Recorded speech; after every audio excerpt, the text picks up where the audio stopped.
Garmadork and Cheesy said they might stop by, so... Okay, we are live. Hello, everybody. Hello, everybody! Today, guys, in honor of the 50th anniversary, we're going to be streaming for the next 15 years. We're going to be opening 200 Ninjago mystery minifigure packs, and you can buy them from my eBay store in the link in the description. Today, we're going to be scamming young children with my mystery packs that contain really terrible minifigures. But yes, hello everybody.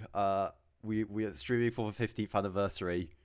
I am here with Mr. Krusty783, the Ninjago Heritage as he's referred to. Oh no, he's gone from the call. We are not here with Krusty783. That was a lie. He had to go eat dinner. Whoops. But yeah, I hope everyone is doing good. I hope we're actually live. I'm gonna actually I should really check my channel, see if it's actually going. Oh yeah, it's going. Okay. I'm going to pull up chat quickly. Hello, Toasted. Hello, Vanessis Brailus.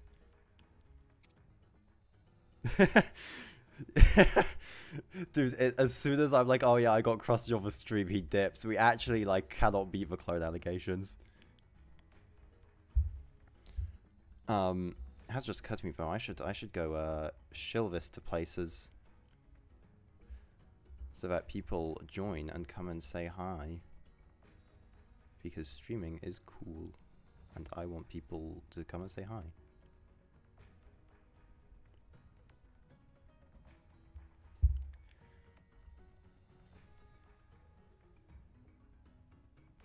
Alright, I'm gonna precariously balance my phone on my laptop. And we're gonna see who comes in. Hello Cheesy, hello 15 FPS, hello Melon, hello Team Ninjago. How is everyone doing on this day? 15th anniversary, even. It's a special day.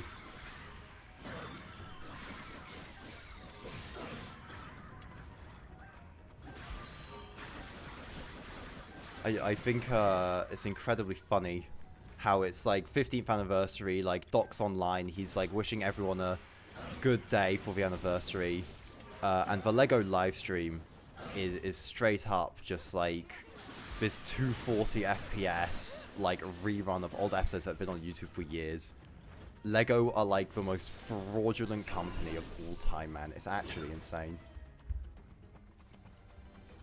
I genuinely cannot believe that they've done that. It's like this day that every single, like, even Tommy Andresen, who has not been on the Ninjago team for like, it's gonna be coming up on 5 years next year, right? Like, he has not been on the team for so long, and he like did more to wish Ninjago like a happy birthday than like Lego. It's insanity. Yeah, geez, I'm gonna be honest, I didn't watch the stream, I just saw people saying it was just like really crappy reruns of like old episodes, and I just kinda didn't bother.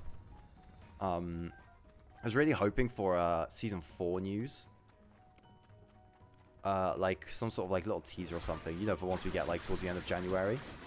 I thought we'd at least get that, but nope. They just like hyped this thing up and then proceeded to do nothing with it. It's like the most Lego thing of all time. My long lost father, Tommy Andresen, returns after 4 years to wish happy birthday. He finally got the milk, guys. Tommy Andresen is finally back with the Ninjago milk, and he will be writing another Crystallized.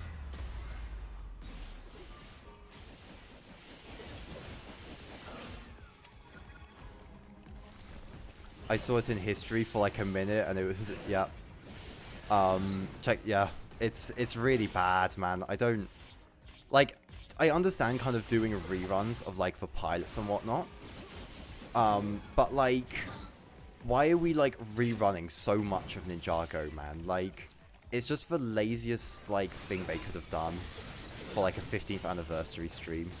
It's so weak. The streamer's like just been. Hang on. The streamer's just been 50% for musical journey from the 10th anniversary. Yeah. I saw that they like uploaded the soundtracks for a bunch of old seasons, I think, on the channel. I haven't checked it out though, so I don't know how true that is. But like, even Ninjago Music are doing a better job at repping like Ninjago's history than the company like making it, which is just insane to me. Pilots were out of order. Oh yeah, they like started with episode 2, didn't they? Yeah, I remember seeing that. That's lazy reruns that they genuinely couldn't even get that right. By the way, to everyone in the stream, how is the audio balancing? I hope it isn't too. Hope the game isn't too loud, or I'm too quiet. Do tell me if this is the case. Well, it's Lego plastic. What did we expect? True. The laziest company of all time fails us once again. Who could have guessed?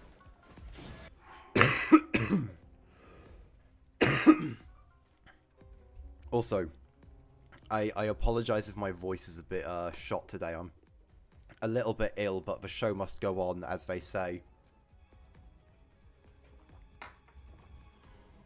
I've been ill for the past almost week or so now.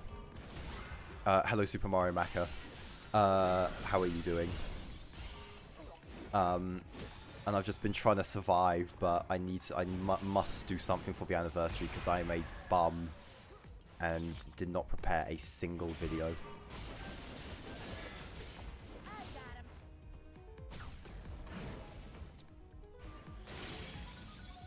Plastic opinions on Sora being Raz's master rumor. This is actually true because Sora is Satan. She will be Raz's master. She is the evil mastermind behind all of this.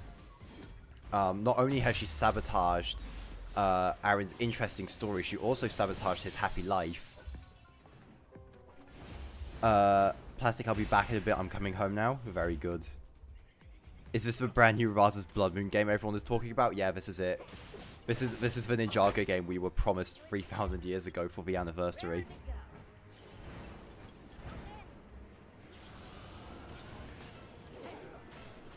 Oh, where the hell? There you go. Sora's no Sigma for real, so true. I do like Sora in Season 3 quite a bit, but I will say, when she joins the Raz and Arin plot, that thing gets, like, rushed to its end so quickly. Hello, Dumb Seal. How are you doing?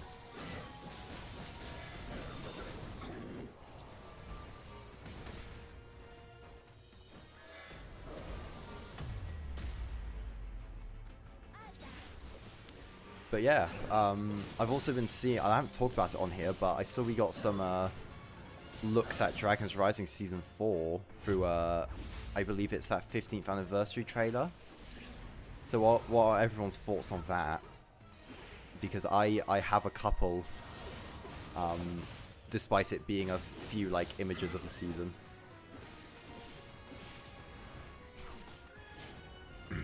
Jay's even got the glider from pilots in this game. True. This is the lore-accurate Lloyd versus Raz fight in Season 2. See, it isn't, because the hero guy is actually winning and not getting his ass beat. Actually, I kind of am getting my ass beat, but what can you expect from reading chat? Toasted Sandwich was, I was going to make a Pixane video for Ninjago Special Day, but I wanted to build a Dragonstone Shrine instead. Fair enough. But see, Toasted, you should actually hold off on that Pixane video for a bit, because I have plans for another Zane video at some point in the coming months. So if you can wait just like 3 to 4 months to do that. That would actually massively convenience me. And would be very good. Thank you very much. Also, for anyone watching and who didn't see my community tab post, Toasted made a really good Forbidden 5 video recently that I think you guys should watch because it is cool and very good. It's not just about Forbidden 5, he also mentions other Ninjago villains. But it's a really good video, you guys should go watch it. Did you see that new Lobo podcast thing? I have not. I will be honest, I have not seen Crossroads Crosstalk. Simply because my philosophy for external media is that I kind of don't really engage with it unless it's something that really interests me, or if it's like just on my YouTube subscription feed that I can watch in like 10 minutes. And I'm not going out of my way for Crossroads Crosstalk when I've not seen great things. Though I did see that Creela's the daughter of Pontifex Magicus today, which is certainly a choice for the showrunners to make. I don't really know what they were cooking with that one, I'll be honest, but it's a choice they made nonetheless. Thanks, Ninjago. You have 3 days. Toasted, if you could wait 3 months, that would actually be massively beneficial. It would be very awesome and cool if you could wait 3 days. Not 3 days, 3 months. So that I can get this video done because I have much on my agenda for YouTube videos. Season 4 of Dragon's Rising looks like it's going to be alright from what we've seen so far. Yeah, it looks, I think, visually good. And I don't know, it's visually really good. I really like the design of the Life Dragon, and the shots we've seen do look like just good. However, I have issues. First of all, I don't know if you guys saw, but there's they're bringing back the tides as forest tides, which is no bueno, as the French would say. And yeah, I'm really not happy about the tides being back, I'm going to be honest. Also, Euphrasia in the Lloyd and Arin plot was not on my bingo card, but I unfortunately can't lie. I'm not particularly gassed about it. Euphrasia is not. I know Euphrasia's a cool character, but like, what is she going to add to the Lloyd and Arin dynamic, man? Like, do these guys just have so much nothing to talk about that we need to, like, throw Euphrasia in there?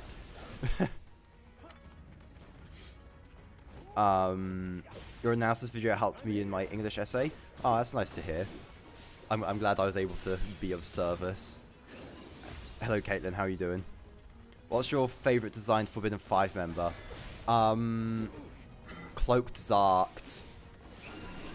Zarked with a cloak is, like... this isn't even, like, the brutality shilling bit. Cloaked Zarked is just genuinely so cool. The cloak has, like, a lot of aura, and I think the way it kind of supports the hat is really nice looking. But if you want, like, an actual, I guess, design out of a bunch, I think probably Noct is pretty cool. No, actually, Kerr's really good. I really like Kerr's design. She's cool. The tides, yup. I'm genuinely... Depending on how annoying these guys are, I'm gonna make a, rant about the tides because I, like, hate those guys with passion. I just think they're, like, such a lazy way to pad out the Dragon's Rising world. Like, you've got 17 whole rounds you can draw from for people, right? Like, different species, different factions.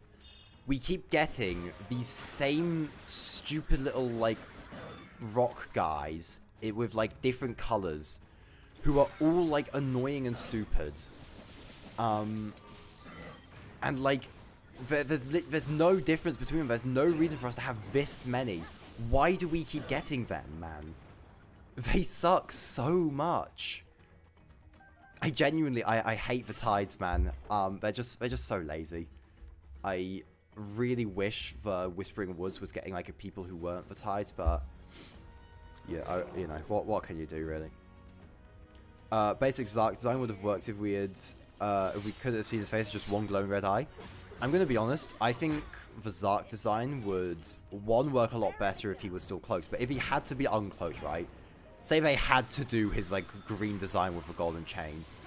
I strongly believe that he would just look better without any eyes.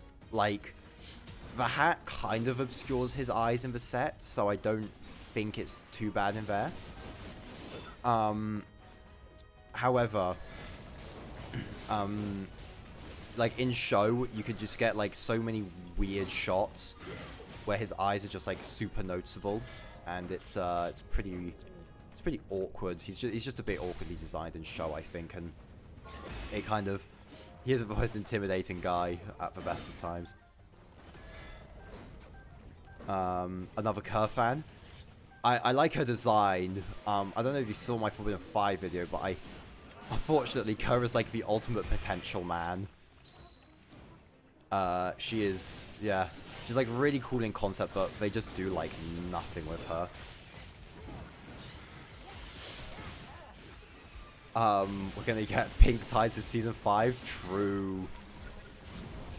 I'm like genuinely like ready for Raz's Master's like final army, right? His final line of defense against the ninja are gonna be just like Tides.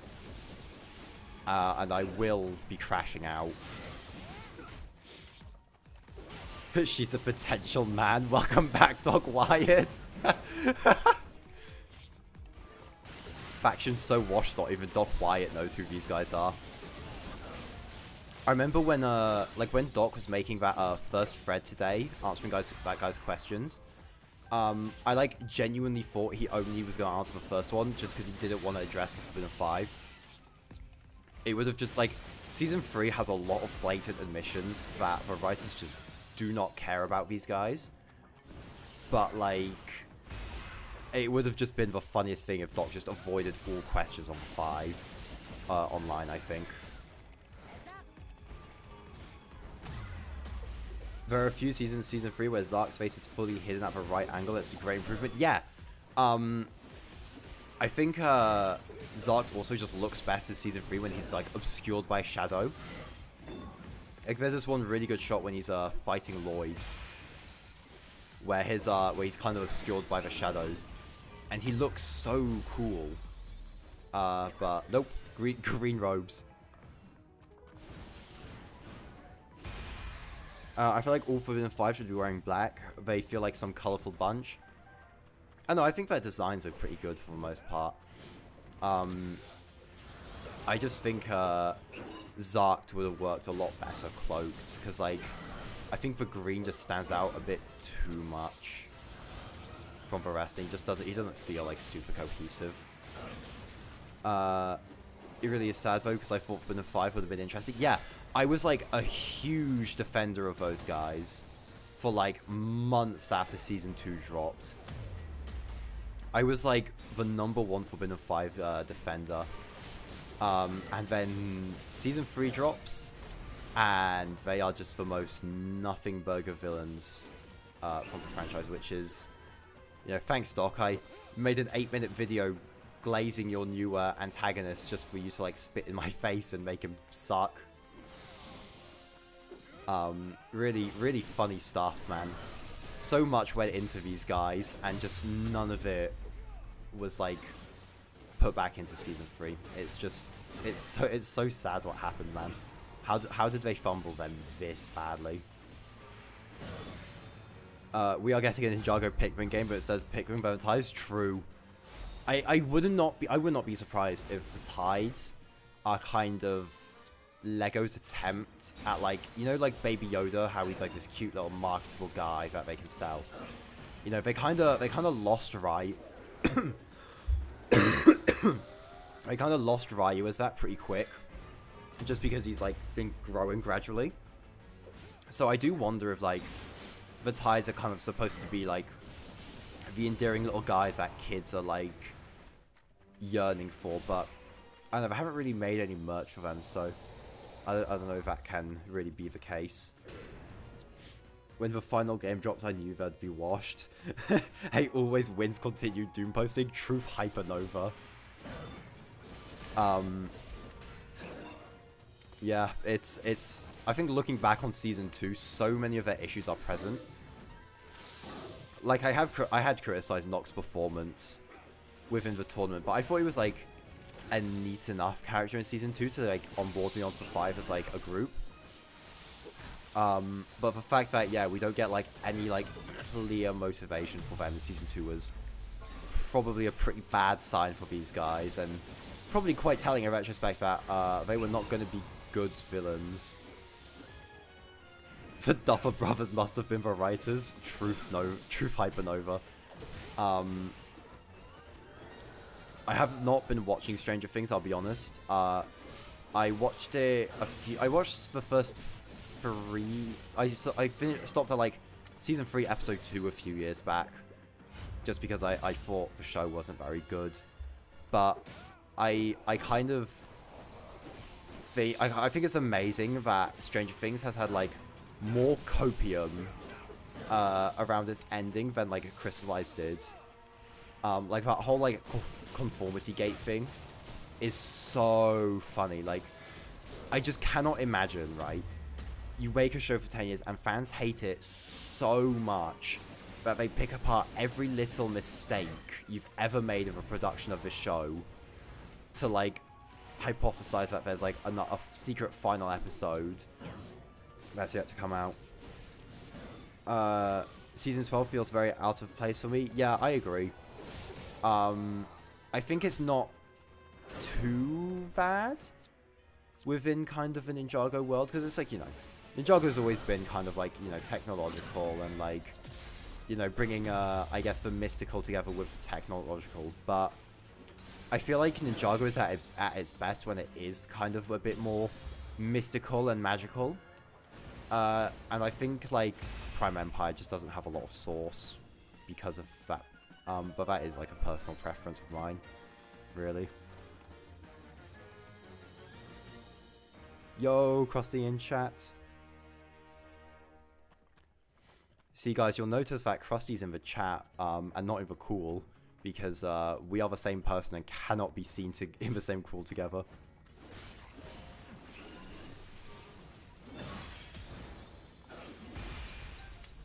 There's actually a secret crystallized episode, guys. True. I think the closest thing Crystallized had to the whole conformity gate thing is, like, you know, you guys remember how Tommy and Drayson on the last Spin podcast, like, was talking about the other, like, alternate ending where, like, Lloyd gives into his only side and, like, he's the final boss, actually. I think that's kind of the closest we had, but even then, it wasn't this cope thing of like, oh, it's definitely coming out. It was just, yeah.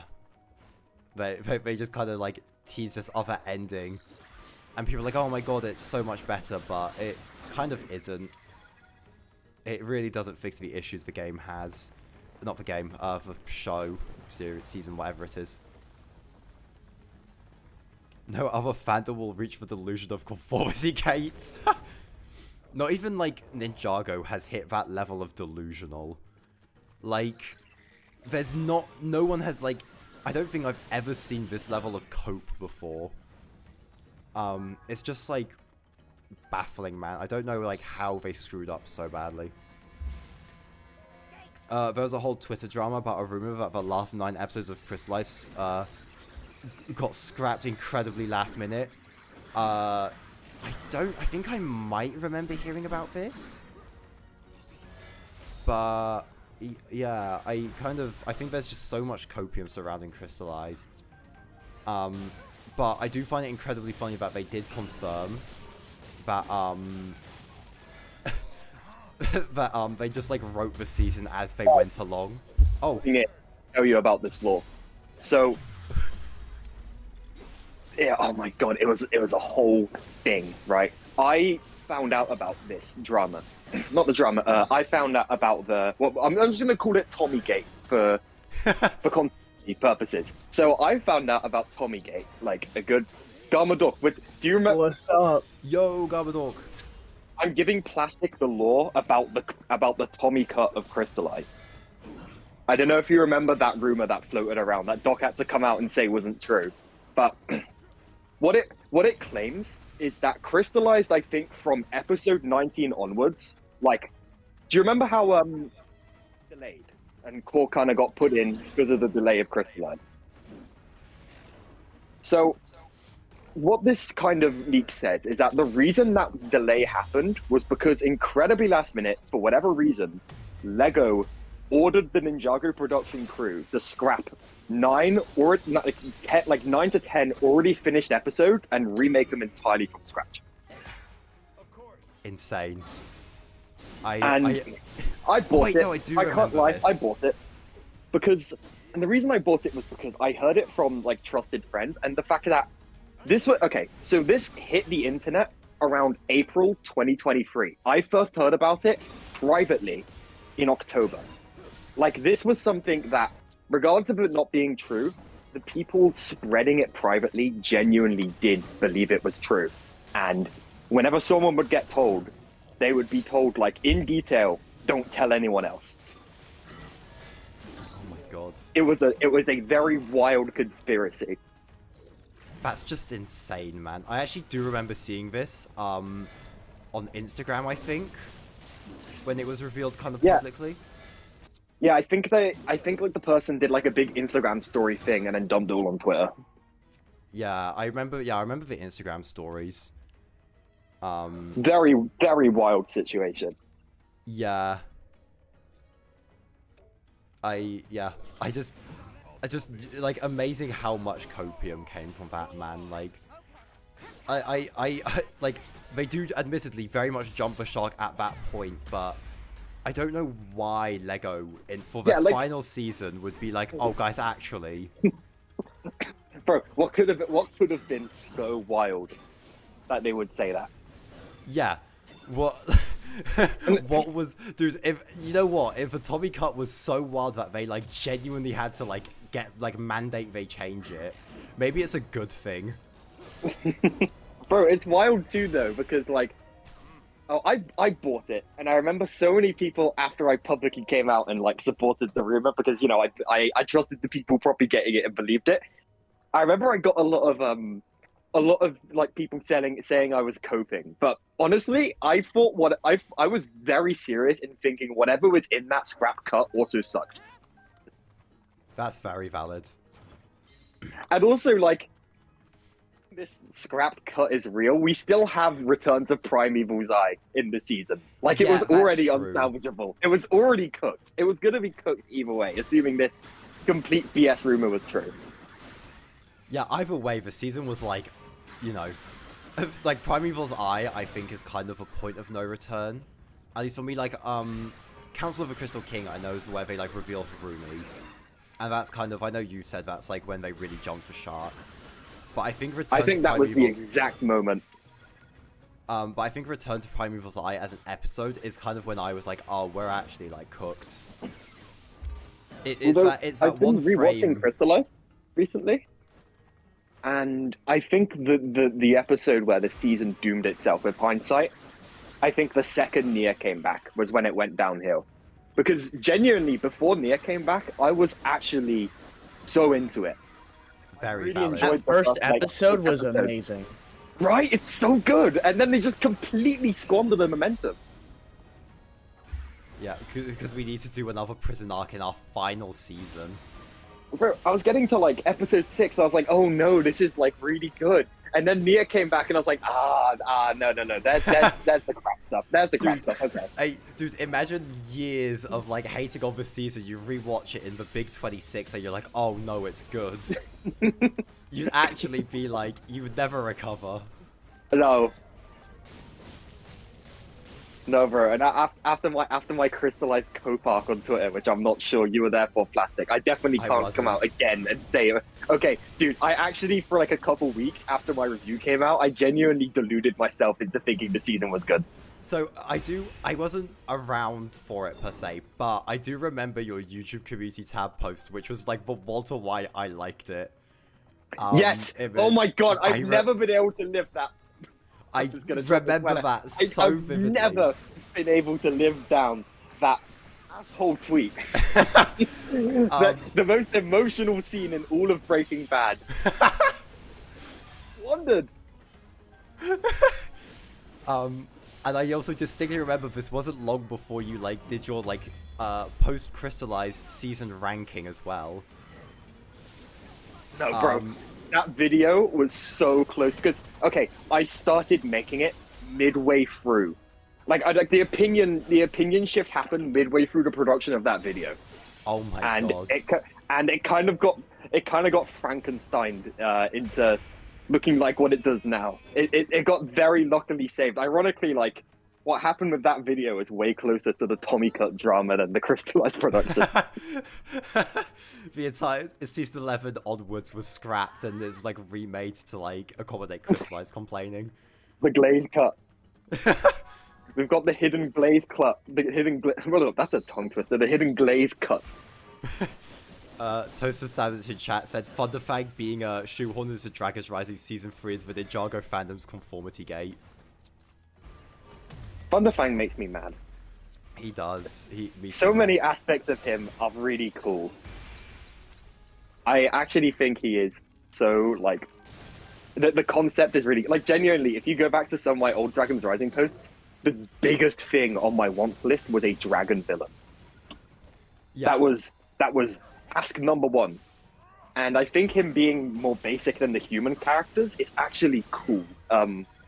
It's kind of like a smart way to write like a kaiju as a villain, making his motivations a little more basic, like a little more like, you know, raw and primal and stuff. I think that's all well and good. And oh my god, I'm gonna sound like such a geek saying this. His power scaling is really cool. Like the way the show is able to portray how like busted the character is, like through the cinematography and through the fact that they're never like the ninja are never able to beat Thunderfang. They didn't beat him. Like the first time, Arin just happened to have his weakness on him, and the second time they had to go steal the Source Dragon's car and then run into him. Like. And that aspect is really cool, but then he's just let down by every other time he appears. He's just sit there going, "The Source Dragons will rue the day they rejected me," and that's all he does. All he does is sit there and cope. And it's such a shame as well because he has such a good vocal performance and design. Yeah, it's so cool. And then he's just let down by being the dragon version of the South Park neckbeard. That's literally all he does. He just sits on his ass for the whole season. And then every 10 episodes, he gets up off of his lazy ass to die. I should make a video, Dragon's Rising, but only when Thunderfang moves. He's so easy to dunk on. He is that. But, like, what does he do?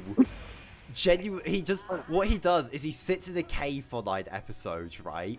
They get him out of the cave. He stands around in this like boring Smash Bros arena. Freaking dies. And then in the afterlife round, right? You think, okay, cool. He knows like Lloyd is a conduit. He's gonna lock in now. Yeah, he doesn't even care. He doesn't even like. Why doesn't he tell the spectral Dragonian guys, go seek out the soul of the conduit? Did that not occur to him? I said this on Blue Sky, but like, they do this whole thing of like, oh, the spectral lands are spreading into the rest of the merged lands. I thought the way they were going to approach this was like, Thunderfang is like slowly going to make his way to Lloyd. And like, dread his... Yeah, he's like slowly traveling across the merged lands, but instead he just sits on his ass for 20 episodes and waits for stuff to be delivered to him. Literally, he could have just went and got Lloyd the second he went into the spectral lands. Yeah. I have all of these invincible, soul-sucking, invisible Dragonians that the Green Ninja has no idea about. I think I'll go capture random fucking wizards instead. Like, what was he thinking? But like, even then, like, they do the whole thing of like, oh, Lloyd's a conduit, so Thunderfang wants him. like, does it not occur to them that, like, Lloyd is part Oni, and, like, someone who is, like, Generational get for the soul meat grinder. Go get him. Go get his ass, dude. You literally, this dude's ancestors slaughtered your brethren in the war. Like, and now he's like Source Dragon conduit. Go get his ass. Go add Jesus to the meat grinder. Go put Ninjago Jesus in there. You'll be in the Source Dragon Council in minutes. Yes. Oh my god, Toasted Sandwich just said in the stream chat, Season 3, Episode 10 is formatted like a Fortnite live event. Yes. And that's perfectly. He's so right. Because I was going to mention this. That action set piece, I'm sorry, Garmadog, I know you've really fucked with it, but... I fucking love it! Oh, sorry, hold on, wait, my bad. No, it's fine. I think the ceilings weren't even broken. I love that episode. That's what I was hoping, like, all of part 2 would be with Thunderfang, but no, he didn't do anything at all. It's really disappointing, because if we had, like, 10 episodes of, like, action like that, I've seen Thunderfang would have been like my favorite villain, but no, he's just lazy as shit. What does he? I really like aspects of that set piece, but I mean, all the parts where they're flying around and shit, I just couldn't get into it. It looks really janky to me. It's like an MCU fight. There's like really goofy bits where Lloyd he flies onto the screen like a model being dragged and dropped in Blender and just grabs rocks and then holds her like she's a little child. like she's grabbing her by the scruff. Like, I don't know. I just couldn't get into that fight personally. Although the way they end it with Arin is really, really good. Yeah, the Arin stuff's really good. It's just a shame that they redo it in 10 episodes, but like worse. Yeah, they literally just copy and pasted the ending. They did like the dramatic flashbacks, the same music, like. Bro, dude, if we thought Crystallize was bad for copy and pasting a battle from not 7 seasons, how many seasons ago? Like 13 seasons ago. This shit is ripping scenes from less than 2 hours of screen time ago. Yeah, literally 3 hours ago, we just saw Arin, like, kill this guy, and now we're watching him do it again. It's like 7-hour season. How are we doing the same thing twice, man? Like, it's just wild. I really don't know what went wrong with season 3. Me neither. I don't want this to come across as like copium. But I do feel like there were some plan changes around the time of season 3. Because like Dragon's Rising season 1 and 2 are so tightly written and like intertwined so nicely. And season 3 is just a bit disconnected. You get the sense weird. that it's all planned in the first 2 seasons. Everything links in together very naturally and nicely. And then with season 3, it's like some of it does, and if you kind of squint hard enough when you're watching the season, you can pretend it all makes sense. It all feels natural, but it really doesn't. Yeah, it just so much of that just like doesn't really line up to what the show was building up to. It's just such a like weird U-turn, and I'm not really sure where season 4 is gonna go from here.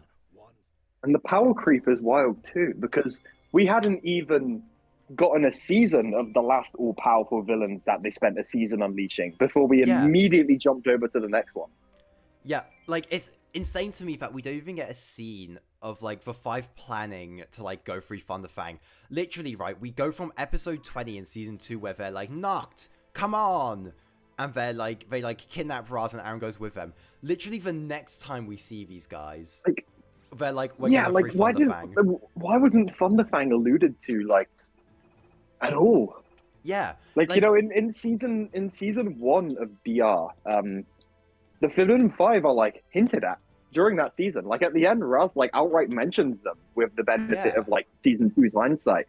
And then you go back to season 2 and there's nothing like that. It's like Thunderfang just kind of spawned in at some point during the production process. Yep.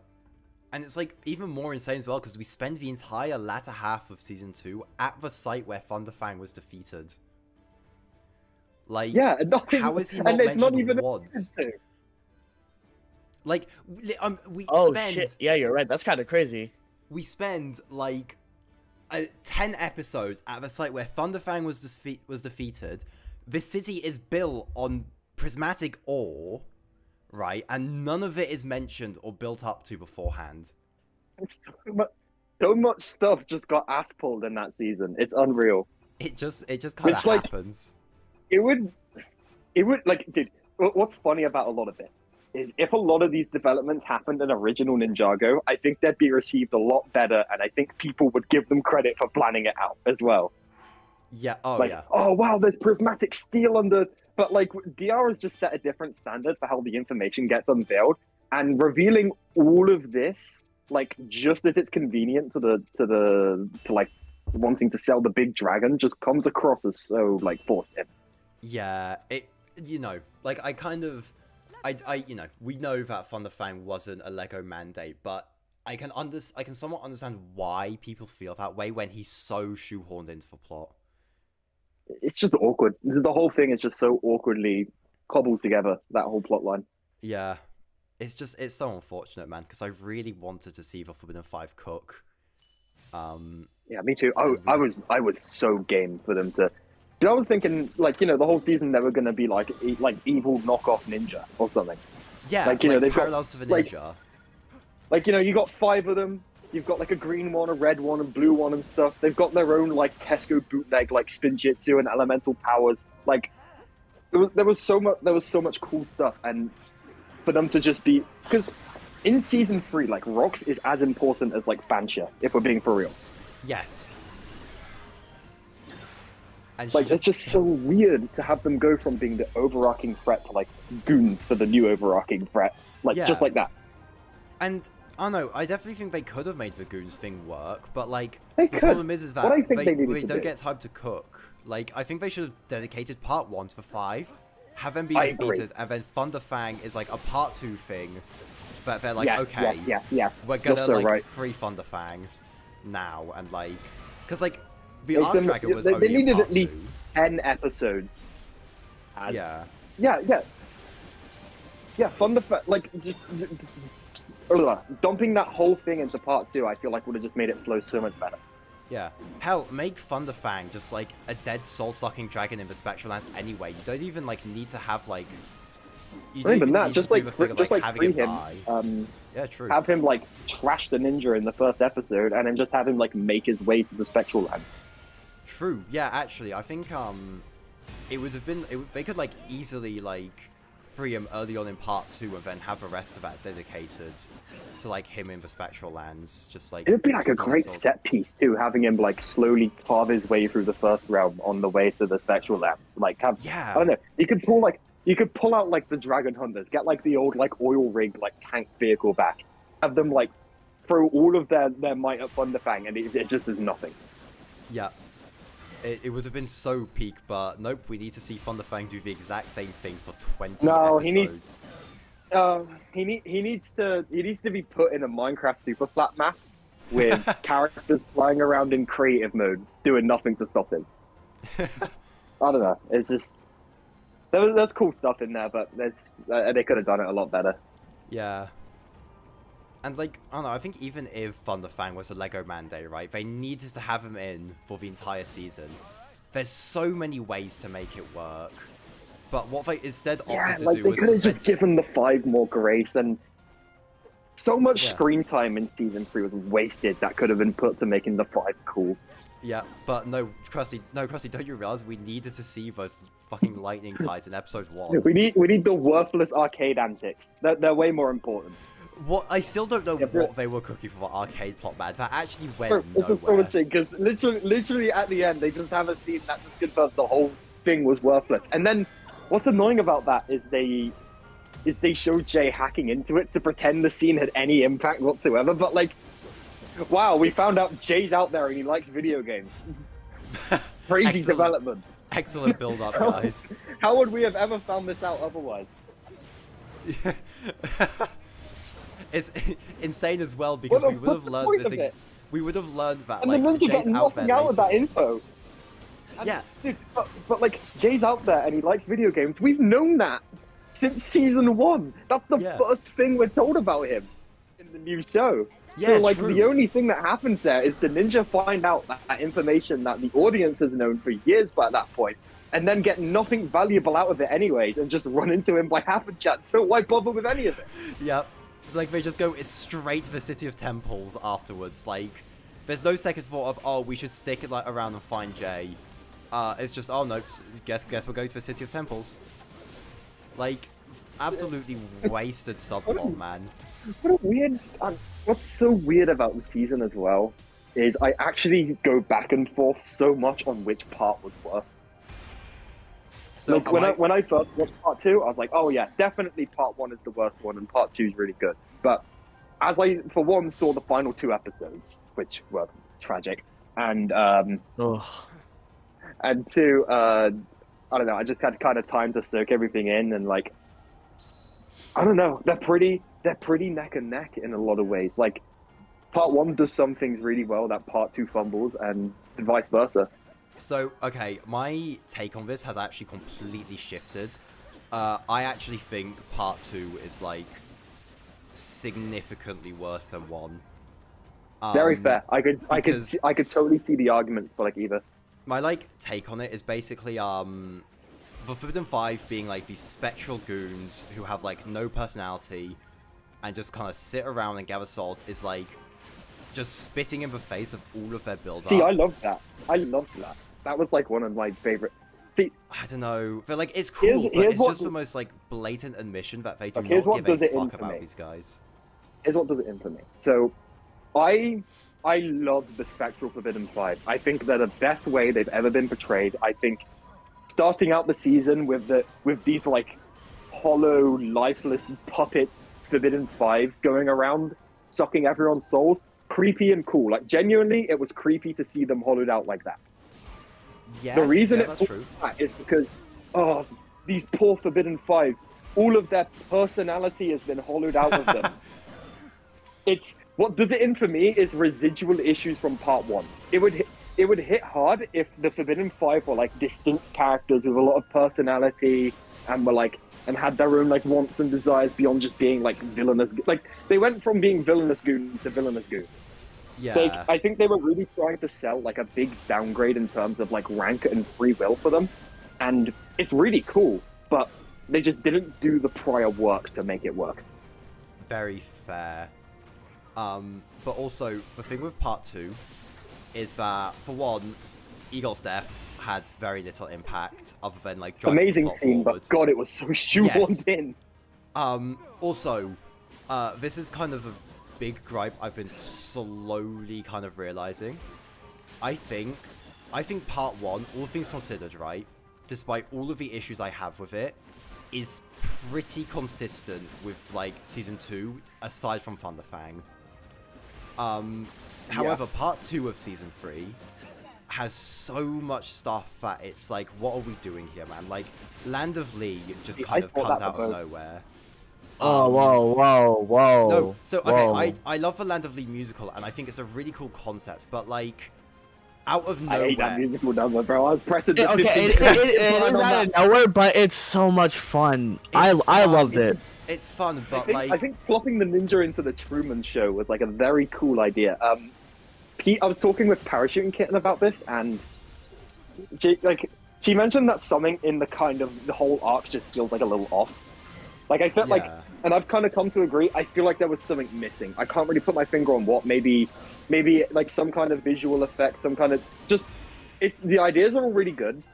The plot itself is mostly well executed. Like I can't really land on something necessarily wrong with it, but something about watching it just feels a little underbaked to me.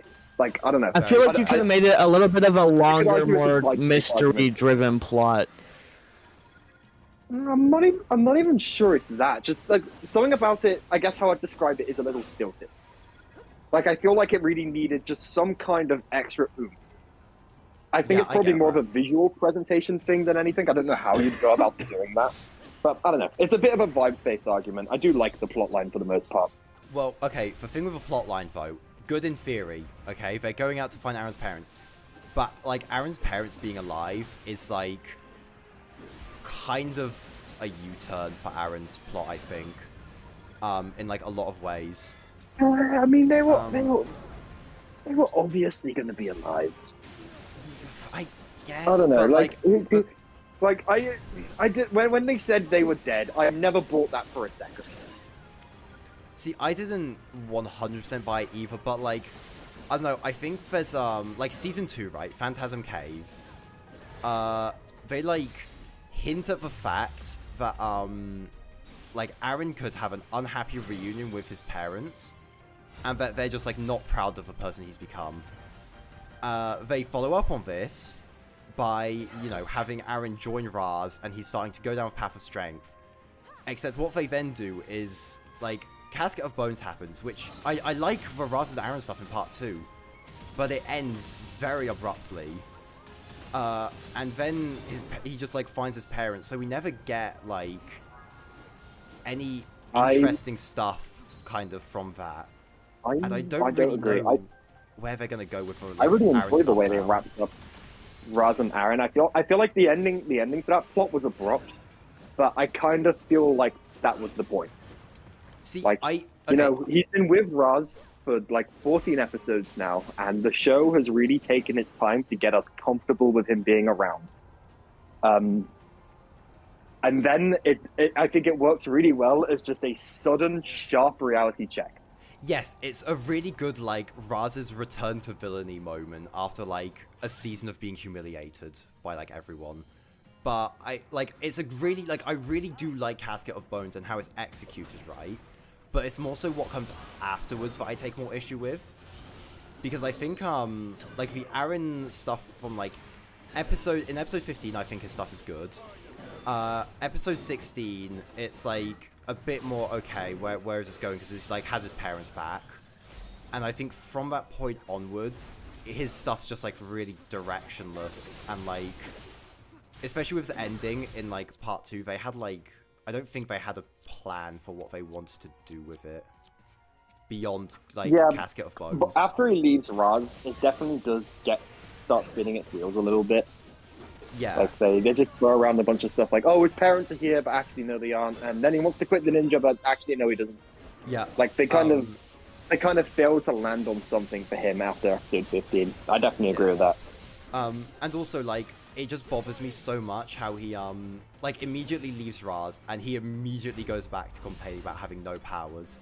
Like my brother in Christ, Christ, you have spent the majority of this season with one of the strongest elemental fighters in the Merged Lands. Not elemental fighters. You literally just killed a dragon who is like more powerful than the first Ninjutsu master. Yeah. Actually, get out of your own head, man. Yeah, like lock it in. You do not need powers. Arin, you are goated. Arin, you are goated with a source like that. Lock in. And like, yeah, it's just, I don't know, it's just a kind of odd direction for his character. And I also think, the more I think about it, I was saying this to a friend the other day, I think the reason his arc falls short so much in the like later stages of season 3 is because Morrow is just completely like absent from that final episode. I think I don't know. I don't really think that is a factor, because like Morrow is there to teach Arin a lesson, and he taught Arin the lesson. Yes, but like they also spend so much time in part 2 like building up this departed ninja, and like I don't know. No, they don't. Yeah, they do. Arin is constantly saying to Arin is constantly saying to Lloyd. He mentions him to Lloyd like once. He mentions him like 2 or 3 times, and they just he like mentions what happened. I don't know. I did not get the sense that we were building up to another Morrow interaction at all, especially given that Thunderfang just like bored him. I absolutely did. Like, surely, like, you gotta address, like, Thunderfang Voring, this, like, fan-favorite character at some point, right? I think they might, like, down the line, but, like, I agree maybe they could have at the end of the season, but I don't really see how bringing Morrow in again would significantly improve Arin's arc in any way. Like, I feel like... I don't think it would be... I think after it would just Morrow tie it together did what nicely. he was there to do... I don't know. I mean, giving Morrow a chance to see Lloyd and Arin together would be cool, I guess. Yeah. Like, you know, this is my real master, blah blah blah blah blah. I guess that would be like a nice little full circle moment. But I don't really think it would like improve the arc in any way. I especially don't think it would give it the much needed direction. That's true. I can see your point. Like, I think Moro is there to teach Arin about heroism. He does that, and he does it well, and then he leaves the season. That's fair, yeah. Okay, I'm gonna have to be right back to do some stuff. I'm gonna be on a little later. Okay. I will see you soon. I will see you guys later. Have a good one. Bye-bye. So I don't know if you remember, or I feel like crazy because I can't find this tweet or whatever it was anywhere, but I remember hearing that Doc had said we were supposed to be getting some like crazy announcement on the 15th anniversary today that we would never be able to guess. I'm wondering where that announcement is. So, okay, is it coming? The reason you can't find the tweet is because it was said at Comic-Con. I think it was this summer or last summer. It was some point, right? He mentioned like this big 15th anniversary thing. I don't think he said something would be announced on the 15th anniversary, but I think what he might have been referring to is Strike of the Serpentine. Like the big Serpentine Wars comic. I was like, oh, finally, after all this time, we're getting all the old elemental masters in figure form. We're getting the comic about the Serpentine War. I think that might have been what he was kind of alluding to with that. Either that makes or, sense. Live action movie news, but I don't think we're seeing any of that. I don't think we're getting the live action movie for a long time, unfortunately. Yeah. I would love to have it in like the next 2 years, but I just don't think that's happening. Yeah, I will be honest, like, I really don't want to see this like movie anytime soon. I'm not excited for it. I'm excited just to like get it over, just to see what it is, just to see what they end up cooking up, but I don't want them to rush it. Like, take your time. If you're gonna make this movie, make it good. Yeah, that's fair. I do want it to be good, but I do not have a lot of faith. Just because I'm not a huge fan of kind of some of the stuff that Hagemans have written in the past. Not only just for like Ninjago, but for like other movies. Like, do you know about Troll Hunters: Rise of the Titans? What? No. Okay. Sorry, I was thinking of Trolls. For some reason, I thought you were talking about those movies of singing trolls. I was like, sorry, what happens in that franchise now? No, so the Hagemans wrote this show called Troll Hunters. And they, like, wrap it all up in this, like, movie.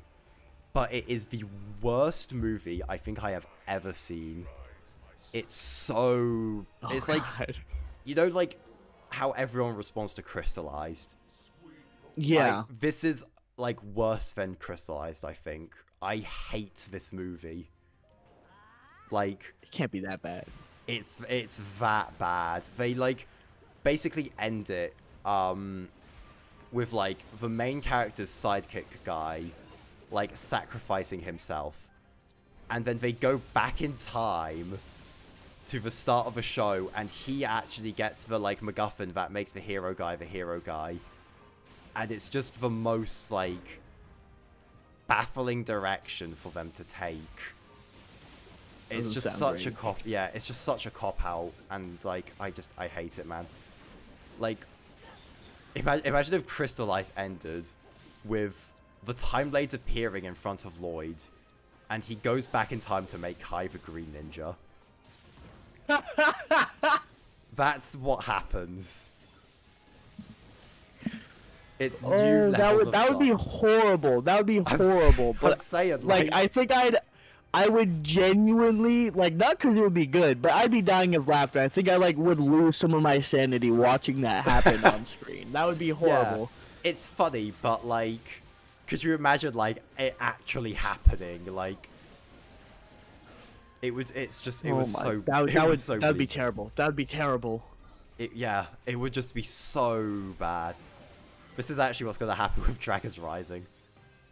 Oh, God. Both are Netflix properties. Every Netflix animated show must end in time travel. Hey, that might mean the time twins are coming back, though. No! Anything that but might the time mean my twins. theory is right. Anything but the time twins coming back. Please. Please, Lego, I don't need this. Bring The back time... my goats. Give them one more chance. Lego, please do not bring back this man's goat. Lego, do it. Do it. You know Lego. what you must do. Lego, if you can hear me, please, whatever you do. Do it, Lego. Lego, for the love of God. Please. Bring them back for like a Netflix original Ninjago Dragons Rising Time Twins movie where they are Roz's master and we go through and like Arin, Sora, and Wildfire go through time throughout the original series fighting the Time Twins. No, Absolute please. cinema. Please, End it Dragons with Rising. Arin as the Green Ninja. Please, Dragons Rising, don't do this. I beg. There's this... Okay, Garbodog, there's this really brilliant Raz Master theory that I love, and I want you to hear it, like, now, because it's so good. So, you know how, like, Dragons Rising has been really weird with elemental powers? Yeah. There's this theory that, like, was sent to me a few months ago by a friend, which was basically, someone saying, what if Raz just, like, imagined his master? And like he actually has like some sort of power to do with like spirit or mind, and he just kind of like imagined a master as his like. Raz is Raz's master. Yeah, he's like his own master, and it's like why the master kind of only appears sporadically. To like tell him info. It's like only when he like needs to know something that he like tells himself. It's like such a funny theory, but I genuinely think it would be like such a good outcome for Raz's master. I like that. That's like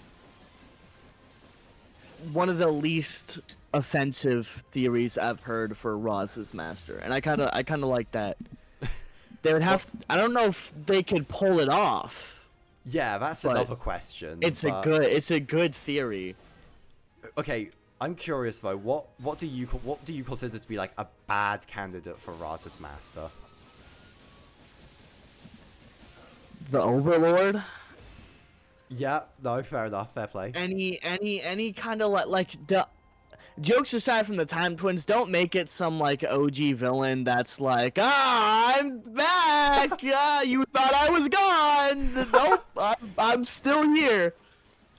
Don't pull a crystallized and Hands of Time. Don't like have it be like now Arin, Sora, and Wildfire are just gonna have to start dealing with the ninjas' old problems like they dealt with Wu's. Just new villain. The ninjas reheated leftovers. I liked the theory that one of Roz's ancestors. Or I think he is from that we see in the flashbacks with the Forbidden Five.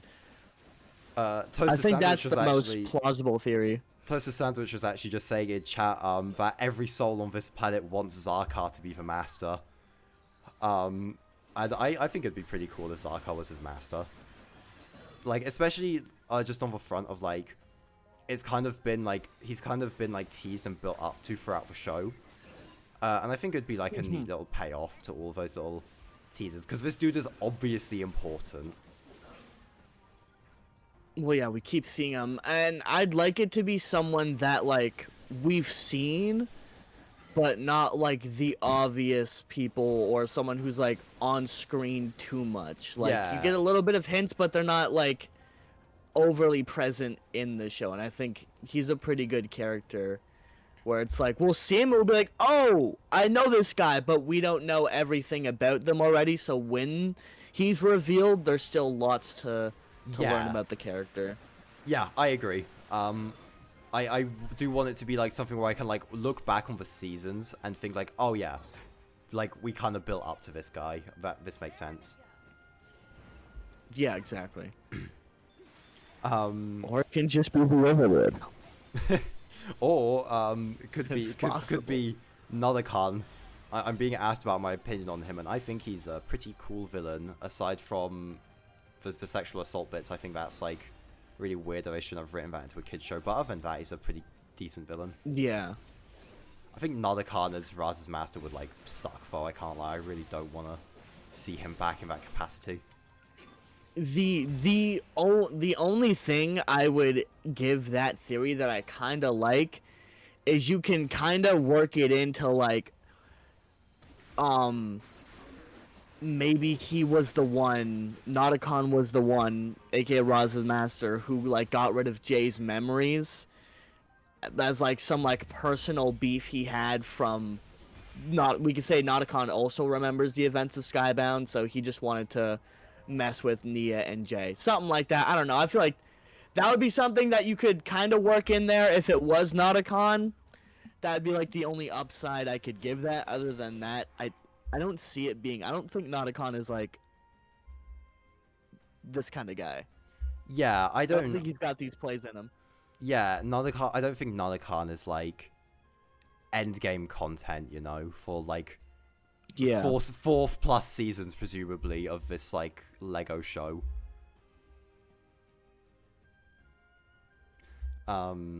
Yeah, it's true. Sorry, completely like blanked out there for a second. No, you're good. Completely just like zoned out. Blue Nauticon is Raz's master confirmed. Truth Hypernova. Blue Nauticon will return. Have faith.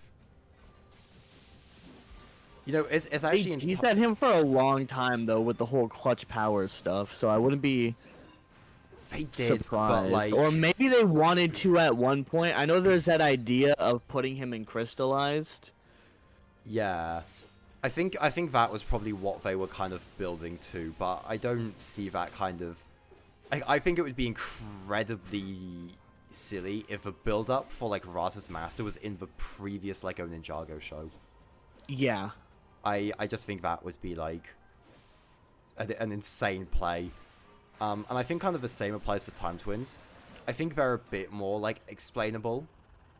Like, you can more easily kind of explain them, but I think having it be an old villain kind of, like, ruins the point of Dragon's Rising as being this, like, reboot for new fans to get into, yeah. Yeah, it, like, I don't know, I don't think you can have it be a new era while also having, your main villain that you've been building up to for, like, 5 seasons, be from... Yeah. Be the ninja's reheated leftovers from, like, 10 years ago. I still think there's room for some of the older villains to return. Like, I definitely think the Time Twins are due for their own reunion at some point. Because what was it, Gold Rush or it was Golden Hour, where we, like, last saw them, and they're just there. We don't really get, like, an ending to their story. So I would like to see them come back in the future, not in Dragon's Rising per se, maybe in like a short series or like Legends or some other kind of spin-off, but yeah. I definitely think you could bring them back. Some of the older villains aren't done yet, but I don't at this point I don't see how you could bring back Nauticon. Yeah, I think the ship has kind of sailed, I think, unfortunately, for like a lot of older Ninjago villains to get their conclusions.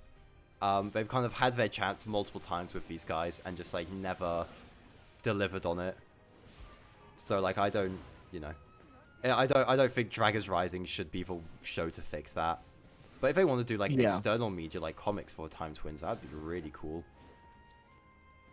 I think a Time Twin comic would be great. Now, correct me if I'm wrong, but is it ever specifically stated that like nothing crazy happened during the time skip between the end of Crystallize and Dragon's Rising, like right before the merge? I don't think so. They just kind of pick up with the merge and we just kind of follow the ninja from there. I don't think that period has kind of not been touched on like at all. And I think there is like a lot of room for some like cool stuff. Yeah, so I was just going to say then I'm sure there's plenty of room for comics and all that stuff to take place during that time skip if they ever wanted to bring back those old villains or anything. You could do pre-merge stories and you could bring the ninja back in their core suits for like a comic or a special or something. I think could still work if they ever wanted to bring back older villains. True, yeah. They kind of left the ninja in like a really good spot as like a blank slate. So they actually can do like a lot of stuff with that period, and it's surprising that they just haven't yet. Aside from maybe Quest for Lost Powers, actually, that's the one time they touched on it.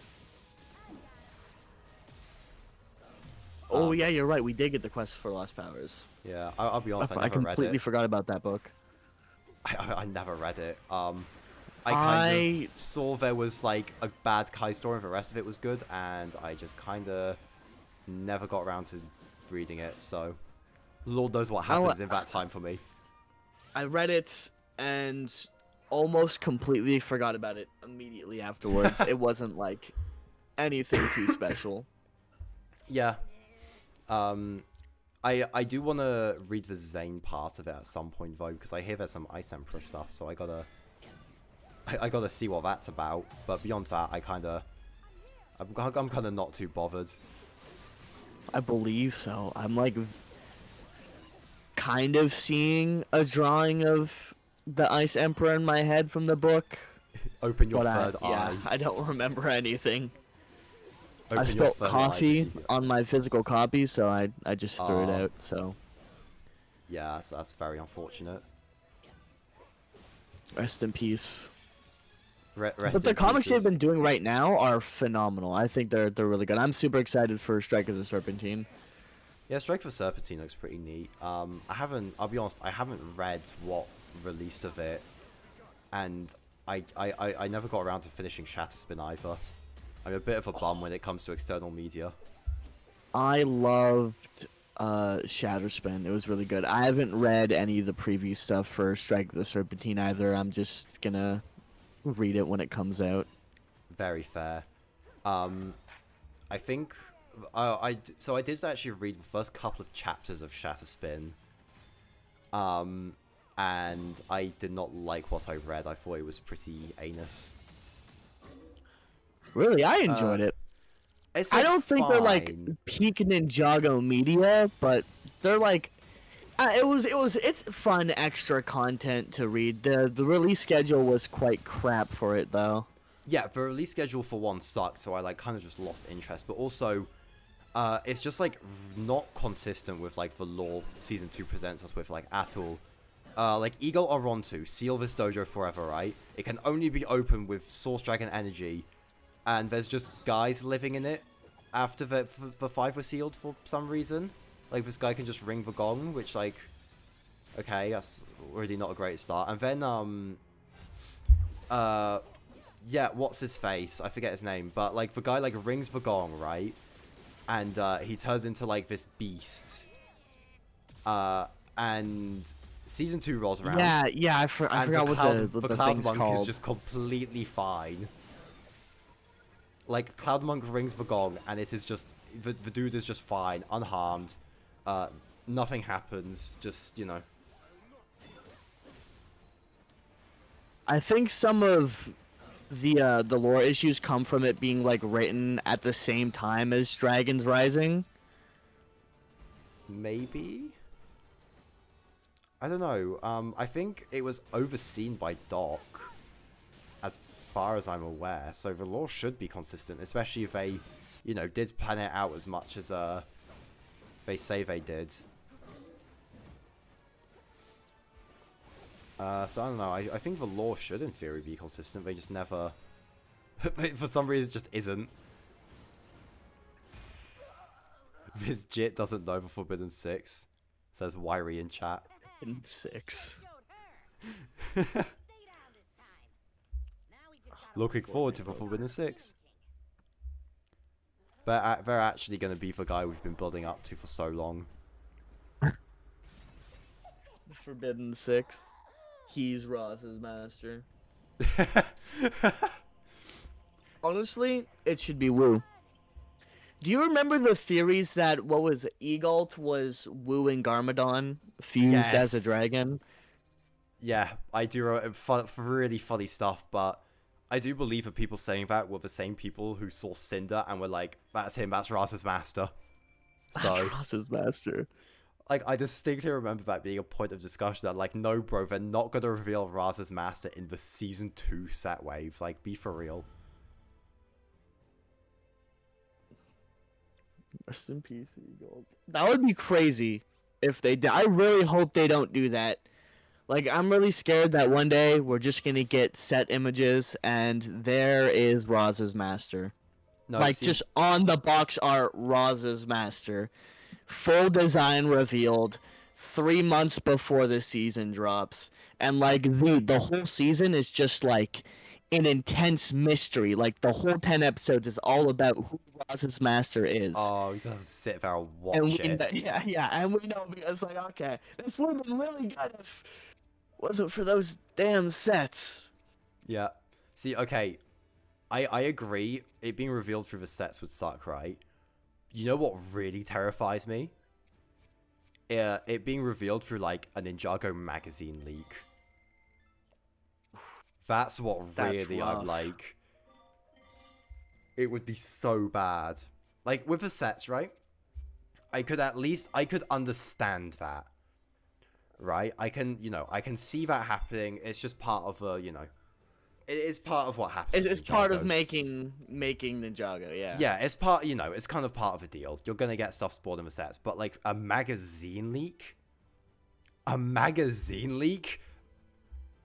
would push me over the edge. It would break me. And I could see that happening. Yeah, I wouldn't put it past Lego. I actually distinctly remember, sometime last year, we got like rumblings of Raz's master being revealed through a magazine. And I remember, like, as soon as I heard that, I made the Ninjago Leaks channel in Digiverse. And I was just like, I'm not getting this revealed to me through a magazine. I will sooner die. I will genuinely sooner die than see Raz's master revealed in a magazine. It will break me. I might crash out. This is crash out worthy. That, and I know it's gonna happen, so I don't even know why I'm getting my hopes up that it won't happen, but I might jump if part 2 leaks this year. Yeah. It's been a running joke that part 2 is gonna leak before part 1 this time. And I think that would be really funny if that somehow happened. Like, no, that would be like, I can't be mad at that point because that's just peak comedy. That's just almost too funny. That's a great video right there. I'll take the free content. That's gonna make for some fucking brilliant videos. I watched part 2. Part 2 leaked before part 1. Beautiful. What do you do as Lego in that situation? Because you can't. It's not like a part 2 leak after part 1 already dropped. You can't ignore that episodes I think 11 to 20 just leaked. You can't ignore it. You can't just drop part 1 like nothing. Like we haven't seen the second half of the season. You have to drop part 1 right then and there. That day. You have to. You can't. I genuinely believe if it drops a like week before, Lego will genuinely make us like wait that week. That is vile. Lego would, but it's Lego. Like they so would. They're just such a like odd company when it comes to this sort of thing. There's no way they don't. That would be like beyond torture.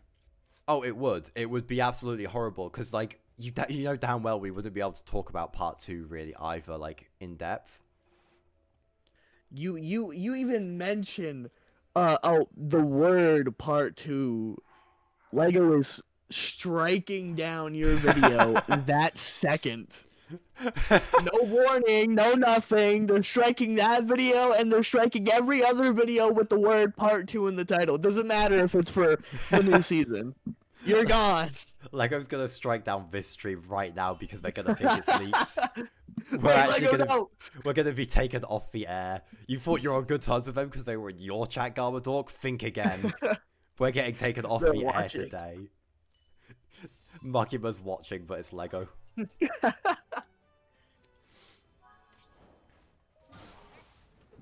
John Lego, I'm sorry. I didn't mean it. John Lego, send me free stuff. Please. John Lego, give me free things. I'm not applying to LAN or revealing my face, by the way. I wish Lego was like Netflix and stuff, and because of this whole leak situation, would just send out the episodes to like creators and stuff early for them to like make their reviews and content, and then just kind of go, you know what? When it leaks, it's you can post your videos. It's whatever. Yeah. Because I don't get why they're like when a season leaks, why are you even trying to act like it? Like, what was it with Tournament of Sources? Yep. Lego was trying to cover that up. They were like copywriting people, and it's like, why? Like we've already seen it.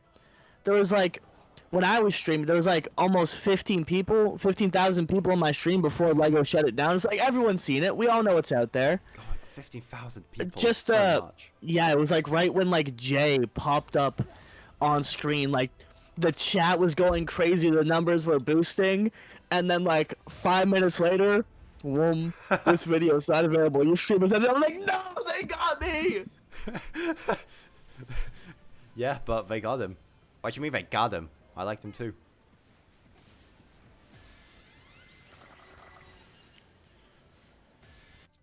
I just dread part 2 leaking for this season so much. Like, it's gonna suck so bad. Like, especially now that I've been like doing YouTube content, the leaks hit me like way harder because it's like, oh wow, I actually have to like work around these now. Whereas before it was just like, oh cool, early Ninjago stuff. Now I like actually need to make an effort to like work around these things. And yeah, and it's especially, what was it, for season 3, I had just come back from like a year-ish break of not making videos, so I had gotten like a bunch of new viewers that like weren't like too spoiler heavy, so I had like half the people trying to ask me about like spoilers when I was doing streams, and half the other people like not wanting spoilers at all. It completely just divides the fan base of people who've seen the leaks and the people who are just waiting for them to officially drop.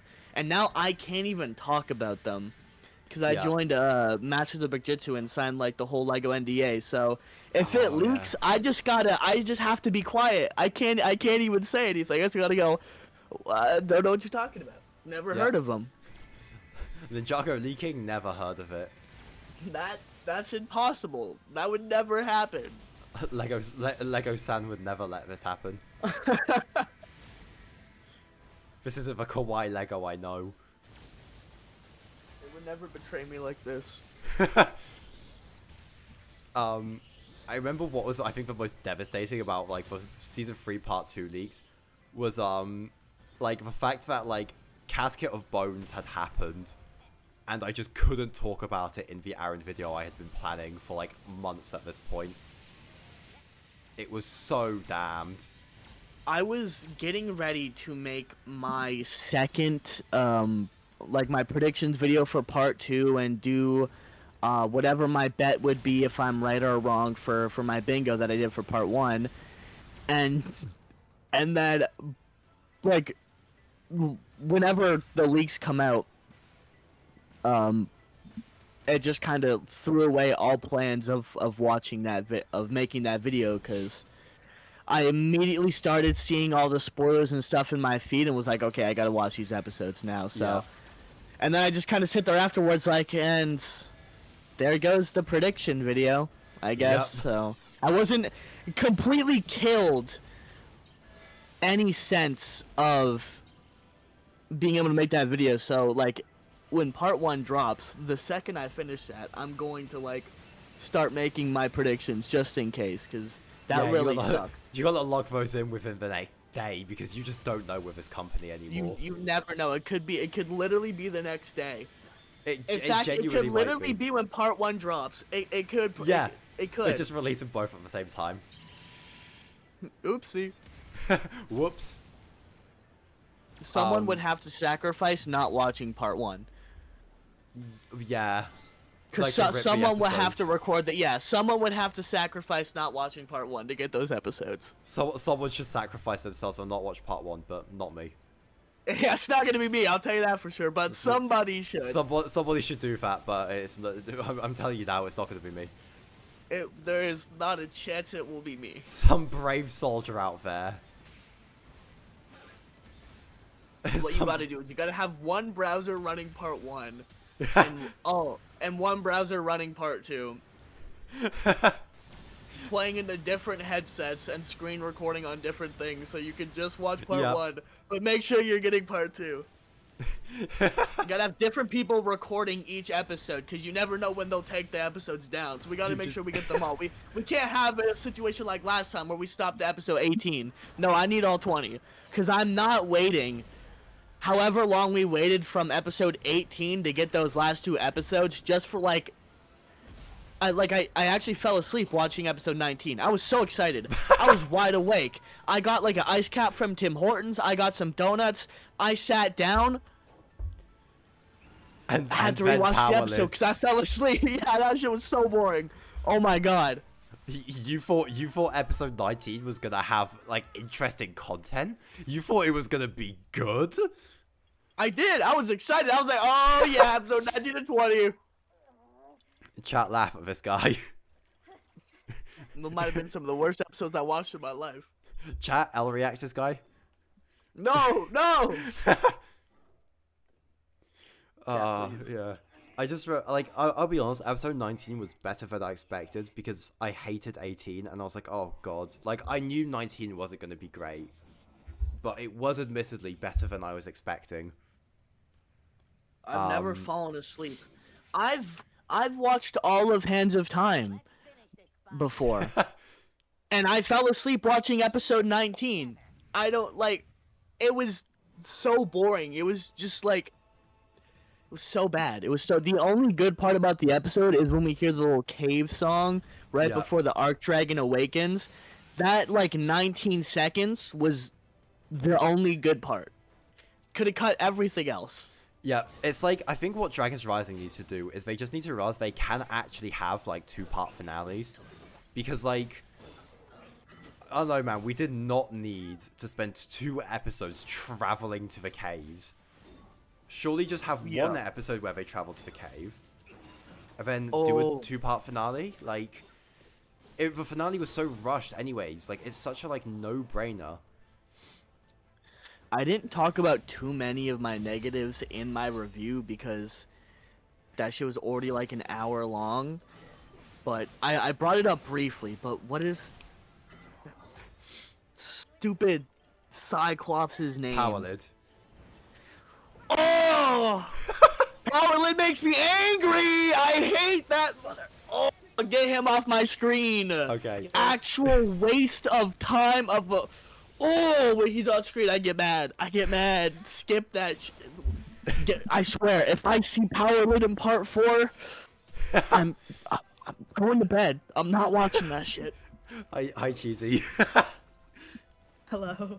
Welcome, Cheesy. Welcome to the stream, Cheesy. Oh, that's such a good time to swing in. Oh god, not Powerlid. Shut him. Okay, no, so here's the thing, right? I agree that Powerlid should not exist, and he, objectively takes time away from the important plots. But I can't lie, he's so funny. He's actually just so funny. I can't even pretend he isn't.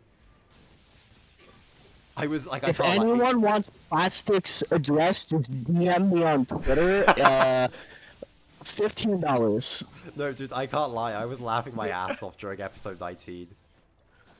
I can't. He's just so funny. I can't even pretend. I'm glad you like him.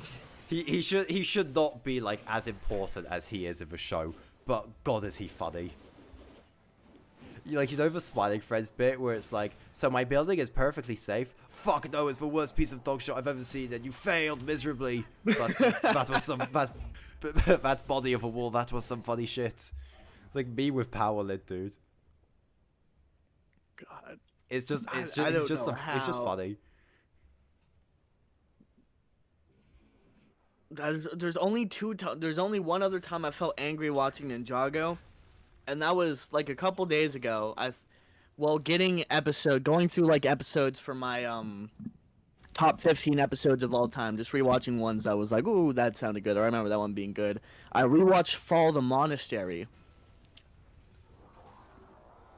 Mia, you're a fucking ninja! What are you doing getting slapped around? Holy, Yeah. that episode also pissed me off. Like, they completely disrespected Nia's character by making her the dumbest person in that episode. Fully trained ninja and samurai, by the way, and all she can do is scream and get thrown around by Pythor. Yeah, it's so bleak for like Nia's writing. I don't know how they like managed to victimize like every single one of their female characters that episode. It's terrible. It's so bleak.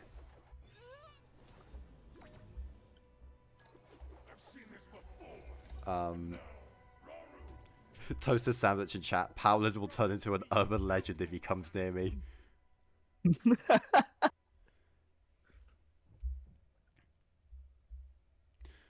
I love Paladin slander. It's just so funny.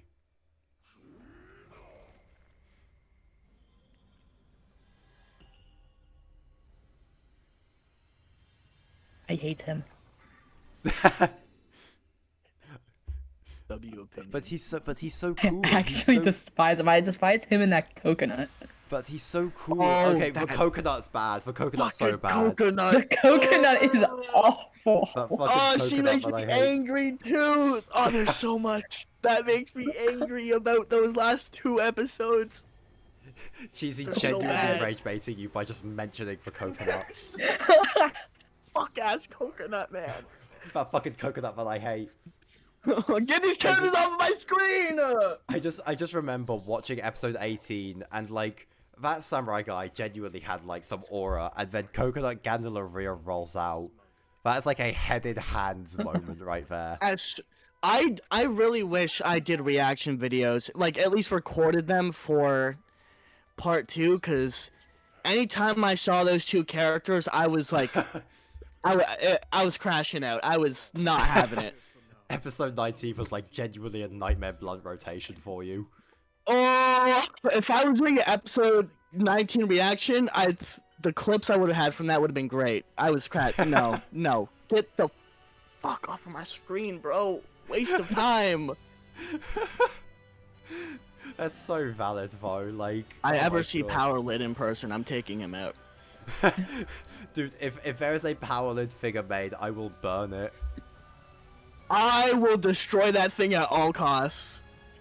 I don't care if it's in a $300 set. I will buy it just to destroy that figure.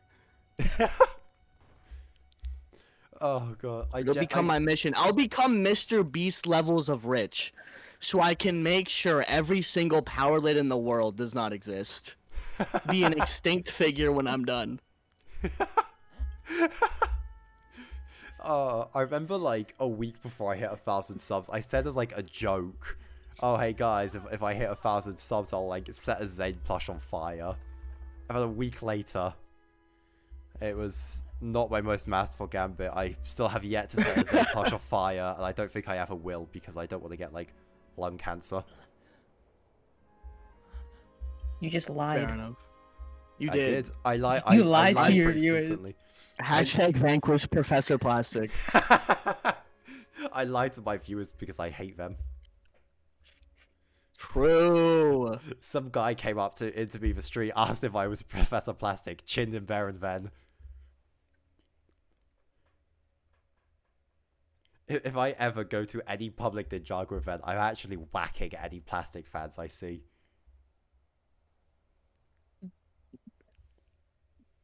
Going undercover at LEGO conventions. Just tell, if anyone recognizes your voice, just tell them you're Krusty. Real.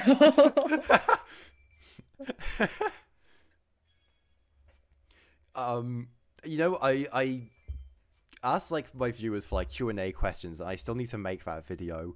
I had someone ask me, like, I think genuinely if me and Krusty were related. And I like... I don't have the heart to tell them that like we really don't sound that alike.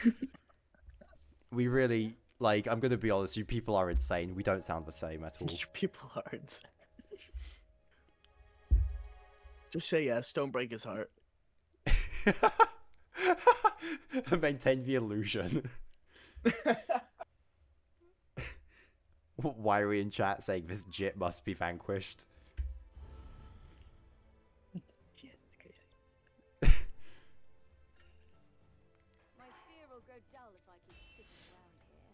I think the whole Vanquish Professor Plastic bit on Blue Sky is so good. I saw one post that was like, "Plastic, I trusted you," or something like that. Oh, it might And be this the is how you Spujitsu- do us. Yeah, by It might be- Spujitsu studs, and I was dying. It's so okay. Do you know how the whole Vanquish Professor Plastic bit started? No, I just opened that one day. All I see is Vanquish Professor Plastic and that one post from him. I'm like, what happened? I didn't look for the context, but that was so funny. So, Vanquish Professor Plastic started because there was this guy in my Discord server who just like hated me for like just because I like didn't like the Forbidden 5 and like disagreed with him on like the hair color of a background character, like completely irrelevant thing, right? And so some stuff happens. He like leaves the server, and a few days later on Twitter, he posted. He said something along the lines of, "Once you've felt happiness, you'll never want to stop beating Professor Plastic to death with your bare hands," with the hashtag Vanquish Professor Plastic, and it's just been like appropriated by everyone because it's so funny. I don't. That is wild. That is Lex Luthor levels hating. Oh Dude, my god. I've said this. This dude is a generational hater, and it's like so funny. I genuinely like. You'd think I like killed this dude's family. What did you do to this guy? I low-key Don't say sniped you out didn't do something. You had to have done something. I genuinely didn't. I genuinely didn't as well. Like, Bro the has most- to be the Forbidden Five's biggest fans. Dude, the worst I did was genuinely criticize the Forbidden 5 and like promote brutality, which is like a Ninjago fanfiction. Genuinely, it was enough for this guy to like want me dead. Completely crash out. Like it's not even like this joke. It's not even like I want to smack him. It's like no, he wants me dead. He wants me in the ground. you gone. He wants me in the dirt, dude. This is like, this is the type of hate they talk about in the Bible. Next level hate. You guys have some. Every time I look in here with one of your guys' haters, you guys have some creative haters. I'll be honest, like some generational hate. I like my haters more than I like my fans.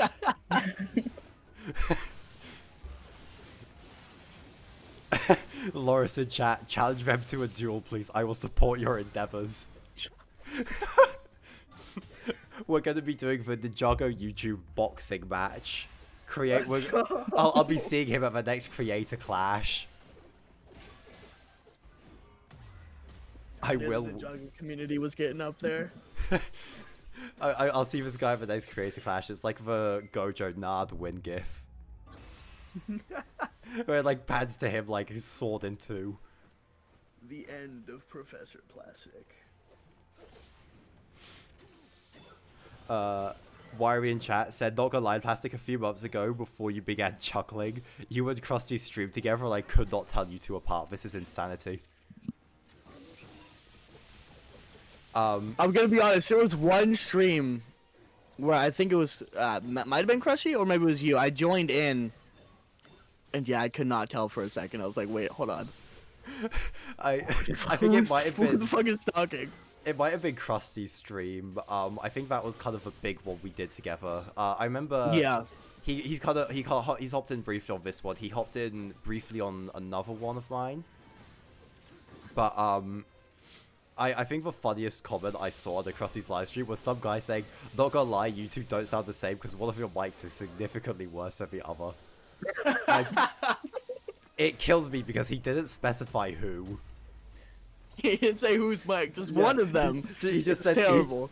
He just said one of the mics is significantly worse than the other. And to this day, I never asked him. Like, I haven't asked him who he was talking about. Toasted Sandwich saying, I opened the stream to Krusty's voice and assumed it was you and wondered why your mic turned back to shit. Hey guys, we cannot sound that alike. Be so for real. Like, it's a really funny bit, but like, be so for real. There are not exactly alike, but like if I'm not paying attention and I just put a video on the background, yeah, I'm not knowing which one of you is speaking. There's no way I can know. It's just, this is blasphemy. I like showed okay, these allegations, right, were so bad. I showed a bit of a Krusty stream to my brother to be like, please tell me you hear the difference. And he was like immediately able to like tell us apart. I don't know like how this keeps happening. You showed it to Krusty. No, nay. Me and Krusty are not related. I do not know that man. Plastic's trying to prove himself right. So You'll never beat the allegations. I genuinely don't think I ever will. Like, I actually think the only way I will, right, is if we are stood in a room together and we are like, you know, we're like, we are not the same person. You need to believe us. But even then, man. Because we're gonna meet at the live action Ninjago premiere, and by some twist of fate, you guys are gonna somewhat look similar to each other, and it'll just keep it going even further. If we do look the same, I will genuinely crash out. That's Plastic's doppelganger. The clone theories live on. I will genuinely lose my mind.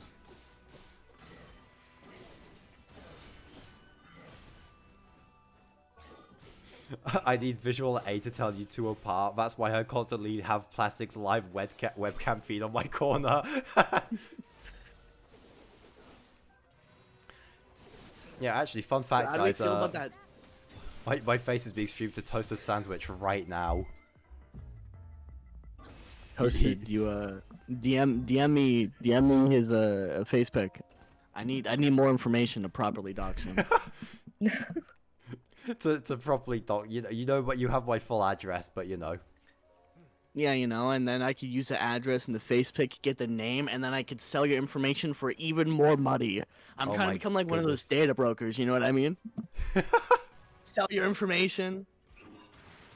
I make a lot of money. I want to make a lot of money. To be fair, though, anyone who like pays money for my information, low-key a bum. We'll sell it to advertise. I'll sell it to Lego to advertise to you. So that Send Lego can Plastic send me free free stuff. Yeah, honestly, this would actually benefit me. If you want to get Lego to send me free stuff, feel free. Maybe we'll like. How do you feel about that live stream? No bueno. Awful. Absolute nothing burger live stream today. Nothing Awful. ever happens. What were they cooking? How did they like genuinely think that was like a good idea? Got everybody all excited for nothing. Yep. Like they dropped a whole ass trailer for this thing. No, I was in class. I was like, I wonder what I'm missing. I'm probably missing out on so much, and it's just like random ass clips playing. I walked out of an exam and I just saw like the pilots playing. I just thought, okay, man. Like I was in an exam thinking, oh, I wonder what I'm missing. And it turns out it was absolutely fucking nothing. Nothing. There's nothing. Thank you, son. Okay, just very quickly, I'm gonna go refill my water. So I will water, bottle of water. So I will BRB. Feel free to entertain while I'm gone. Subscribe to my channel. Unsubscribe We're gonna from take over class. your stream. I Chris, was we're gonna really take hoping over that the we'd stream. get a trailer. I know, right? I think everyone should go subscribe to me and Cheesy, unsubscribe from Plastic. That sounds like a Yep. good plan to me. Yup. For what? I almost died.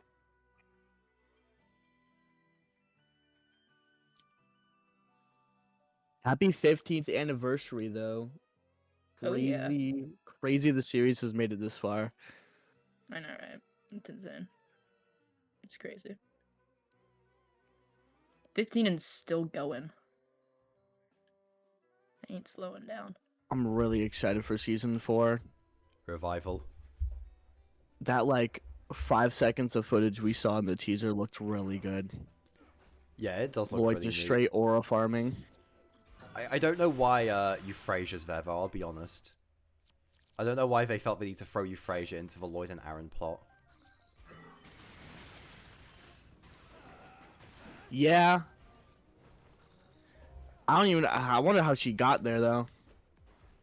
She crash landed there after being defeated by Mutation Monster.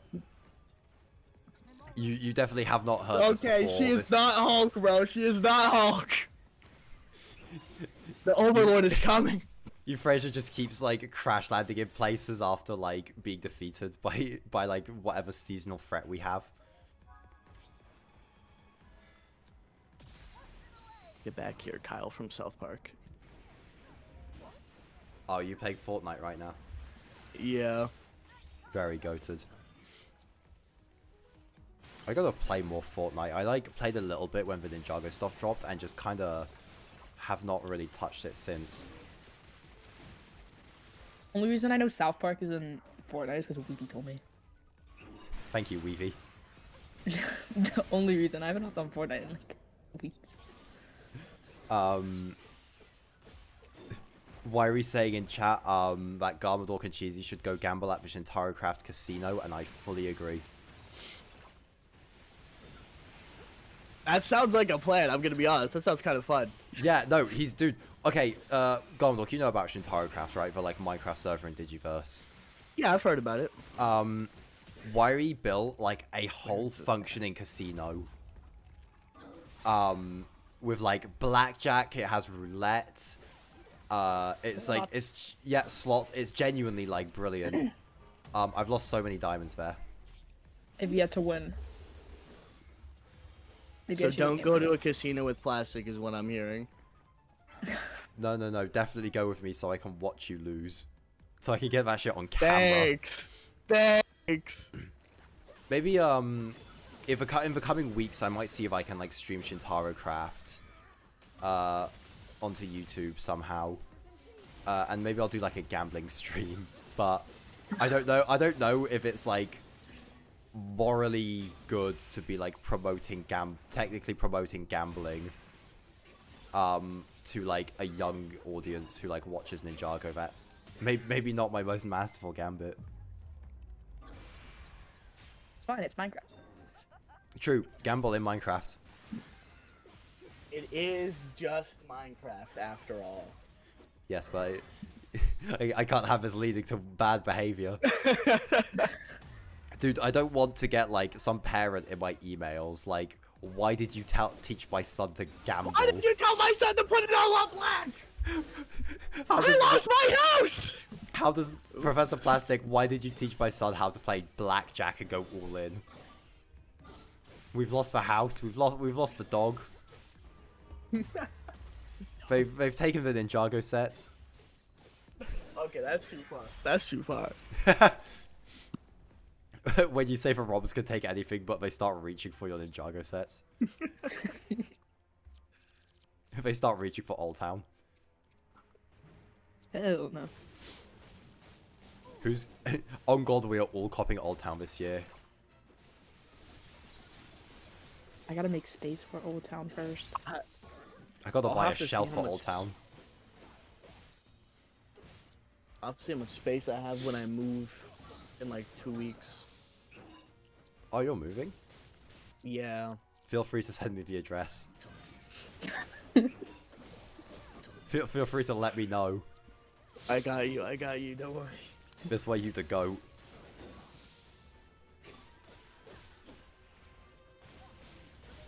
Plastic just trying to keep me safe, I appreciate it. Remember guys, keep yourself safe. There's absolutely no subtext to this. Because I love my fans, famously. But not too much. Not that kind of Ninjago YouTuber.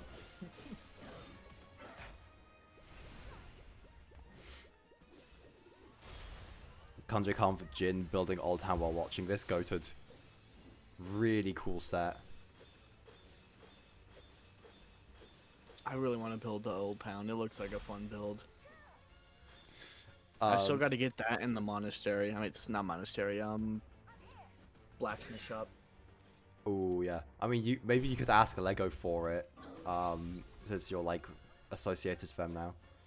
Lego, please. Blacksmith shop Lego, is sick. please. I mean, look, all I'm saying, right? Bricks by Mind can request sets whenever he wants. So like, yeah, no, just saying, it's not. It's not out of a realm of possibility. Lego, send me the entire wave. Please. Lego, I am neither inland nor affiliated to Masters of Brick Jitsu. Give me free stuff. I'm not asking. Lego, I know where you live. Plastic wants a cool box with his name on it. It's true.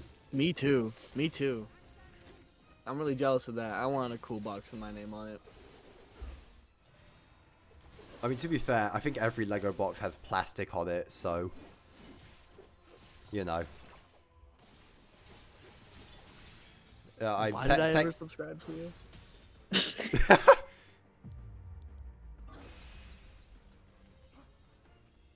Yo, hi JD. What's up, man? Had to bike 12 miles for it. Oh my goodness. Okay, the fact that you had to bike for Old Town for one's insane. Two, how did you get it back? It's like a $300 set. He posted a reel about this. Yeah, no, that's he really did bike down there. That's crazy. Oh my goodness. Carried it back on his bike, and then walked. That's dedication. Insane. That's insanity. Why? Who would do this? I could respect the grind, but like, oh my god. Apparently, there's a guy in Shintarocraft right now, with gambling in his name. My influence. Surge gambling. Oh my god. Huge plastic influence.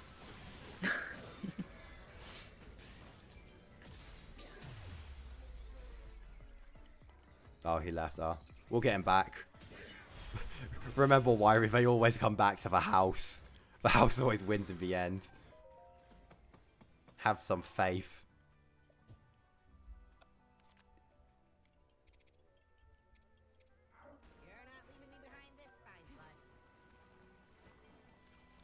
There's a casino in the server. Yeah.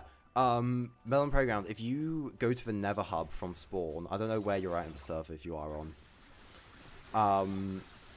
If you go, it should be, really close to where the hub is, and it should be signposted, but if it isn't, it's to the east of the Nether Hub. So if you go there, you'll find it, and it's marked in big, glowy letters, so that everyone knows to go and gamble. My first day on the server, I got killed on this because I didn't do gambling. I can't remember if it was by me or not. No, I think it was by, I forget who. I think it was by Toast, I think. Yeah, it's always Toast, isn't it? Yup. the usual suspects. Toast and, Ismail. Of course it was them, bro. Oh my goodness. It was them too. And they were like, go gamble. And, I have nothing to gamble with. Okay, do you have stuff to gamble with now, though? Yeah. Well, I got get to it. Oh. Okay, but Cheesy, you could have 24 diamonds. Knowing my luck, I just lose. No. Have faith. Wowie is a generous man, and his casino is basically a get-rich-quick scheme. Is it? Because every time I've gambled, nothing.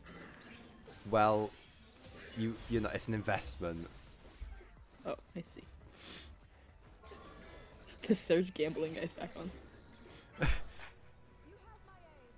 Star in chat saying gambling is skill, not luck. So true.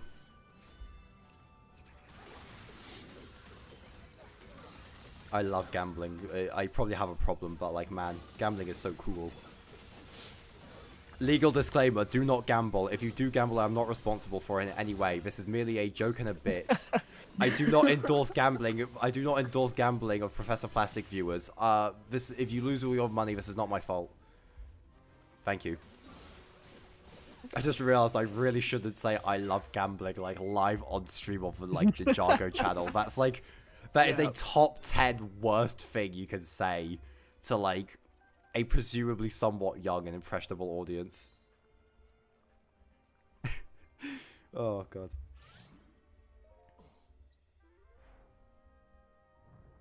The gambling stream? Maybe. I've been thinking about trying to get Shintaro Craft working for streams. You not stream it?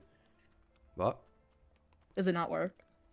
It's not that it doesn't work, it's just that I've got a really tightly knit setup right now with my Switch.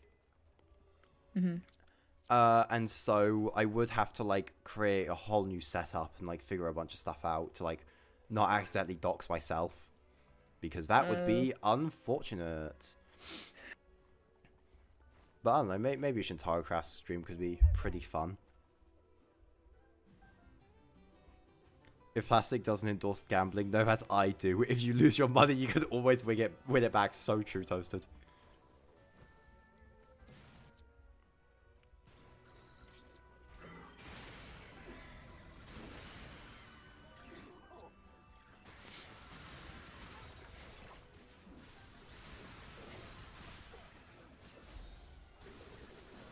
This jit needs a burner base first. Yeah, true. I actually can't stream Shintaro Craft from Chocolate Corp. It's just, it's too funny.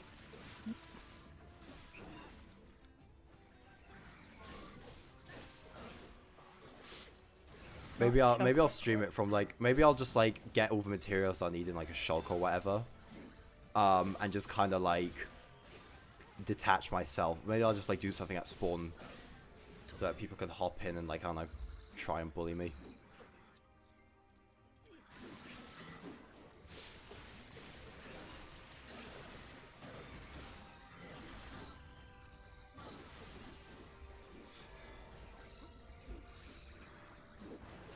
Launching Minecraft up just to gamble, this way you to go. Billions, and I mean billions, must gamble life savings on Shintaro Craft. On Shintaro Craft, though, in Minecraft. Do not in Minecraft. in Minecraft. Do not do this in real life. I cannot stress this enough. Plastic secretly wants people to gamble in real life. I want my audience to gamble because that would be cool. Because I support gambling. Clip it out of context. Clip it out of context. Dude, they're gonna be calling for my vanquishing on Twitter now. Old Town set for everyone that kills Plastic on Shintaro Craft in 2026. Rewards can stack. So true, Toasted.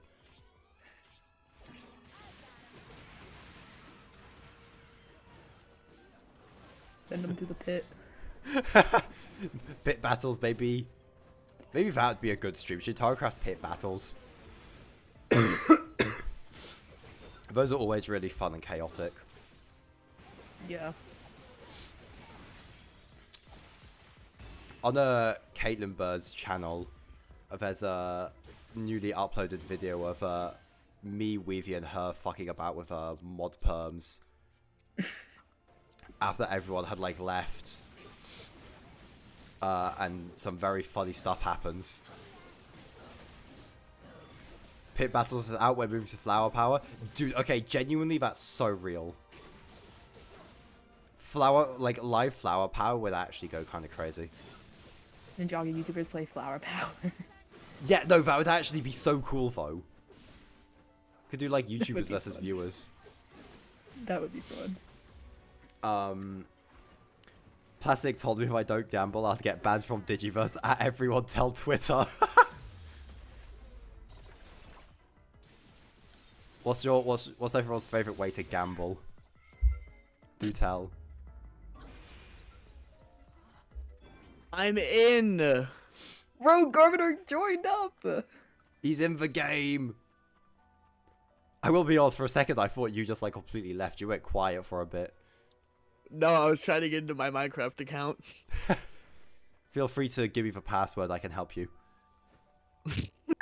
I'll help you out. How do I gamble? I was promised Okay. gambling. So Wait, okay, I'll come to you. yeah, Cheesy can show you. Cheesy can show you the light, so to speak. Okay, I'm coming to spawn.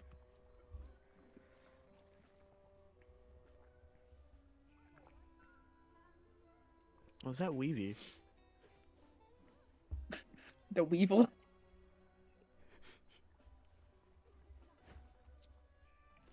Oh yeah, you're gonna be introduced to the concept of Weevil. We love Weevil around these parts. Okay, everyone who's watching, right? You know what would be really funny? On like next time Weavy streams, right? If you can catch it, go into his chat and just say some shit like #vanquish Weevil. It would be so funny. Watch Reedy secretly be in the stream right now. Yeah, Weavy's on an alt. Toasted Sandwich, Plastic's favorite way to gamble is making bets at Game in Nothing. So true. I don't think this is, I don't think I've said this on the channel at all. You guys know the, like, alleged line leaks for next season, right? Oh wait. Oops. Wari just said Asha. no. Wait, Get off. Yeah, Cheesy and Garmadok, you know the, line leaks for, like, season 4, right? Or, like, allegedly. Yeah. So, Raz apparently only has 2 lines next season part, which I think is incredibly silly and not true. So I have a bet going with my friend Gino, who like writes Brutality, that if Raz has like 2 or less lines, I will buy him an Arc Dragon. And he still hasn't made up his mind on which one, but just, and There we go. I need to say, I have nothing to gain from this. If he has more than 2 lines, I win nothing. I don't know why I did this to myself, but, like, I'm probably gonna have to give this guy, like, a $100 Lego set in a few months for, like, nothing more than the love of the game. I had to give someone a Lego set once. I lost something once. wait, kiss where are you? Worry says Gino mentions, Okay, so come. true. Everyone read Brutality, read Brutality. Everyone in the stream chat, go read Brutality right now. Don't watch the stream, read Brutality. Mandatory shilling over. I've earned my pay slip for Brutality marketing now. I can go to sleep.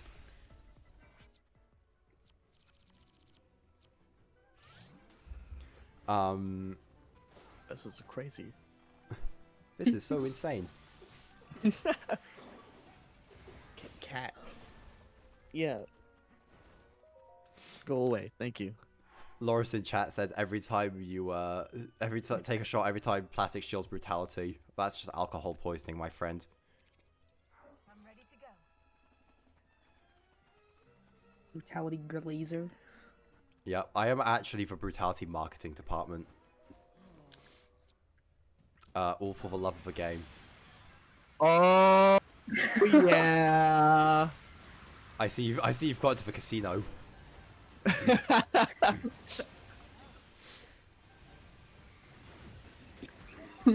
We found the casino. Oh yeah.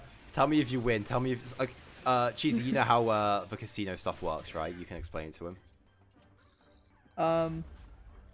Very briefly, I think you put like the diamonds in like the shulker or whatever. Oh! You put the Yeah. button. Thank you. How do you do the crouch? How do you crouch? How do you Shift. shift? There we go. There we go. Thank you. All right, I'm about to make this into a million diamonds right here. All right.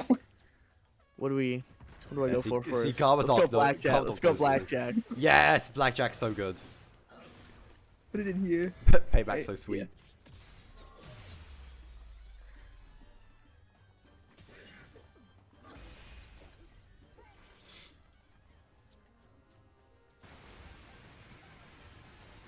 I hear Gino is setting all Brutality reads as Arc Dragon sets. This is true and factual. I can confirm this. No idea, but I got this. I got this. Ooh. How's it looking?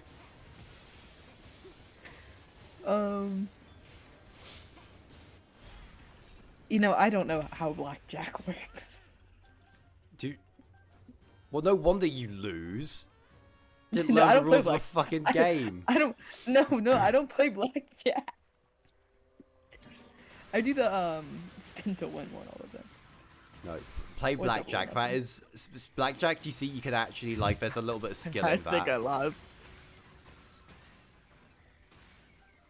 How's it going, man? Okay, I Coming think soon. I'm gonna wrap up this Age of Imprisonment mission, and then I will hop off stream because we've been going for 2 hours now. Insane.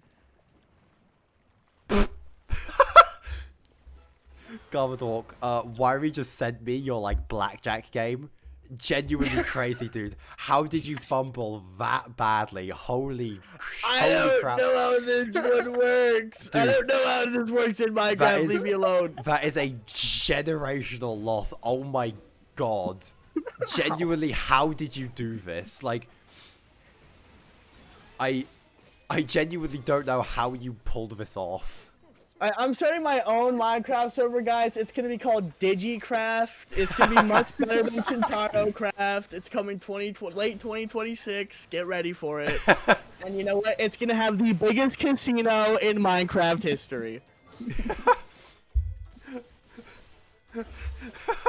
First casino, whoever house doesn't win. That's actually like a generational loss. I don't know how you like. How did you manage that? Like, genuinely. This is how it's done. Bro, why are you... I don't need to stay here and listen to this. I'm gonna go out into this world. I'm gonna find my own diamonds. I don't need to win them. I'll go mine them myself. Do you want to see my house? Yeah, let's go check it out. Wait, Cheesy, did you put the plastic heads back on that wall? No, I didn't. I Ah. haven't done that yet. I was low-key gonna rob you. Again? No. I will get those heads back. Oh, wait, I need... Grandma, can I kill you? What? No, come, just come. Me when Garbadog disagrees with me on Lego Ninjago. Okay, come. Garbadog, can I just game end you real quick? I'm staying at a safe distance.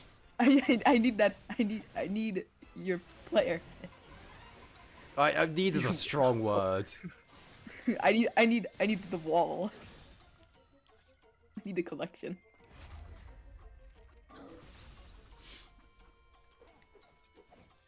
Oh, pork chop, thank you. Someone in chat said, notice how she didn't specify in Minecraft. Oh no. Yo, that's crazy. Wait. They might low-key chat is onto something with my this home. one. Would you like to see all the plastic heads I have?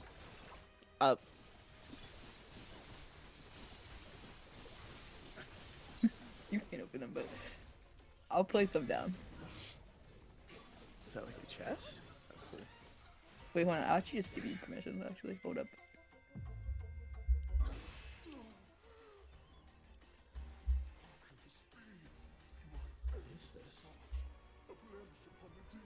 Okay, try to open the thing.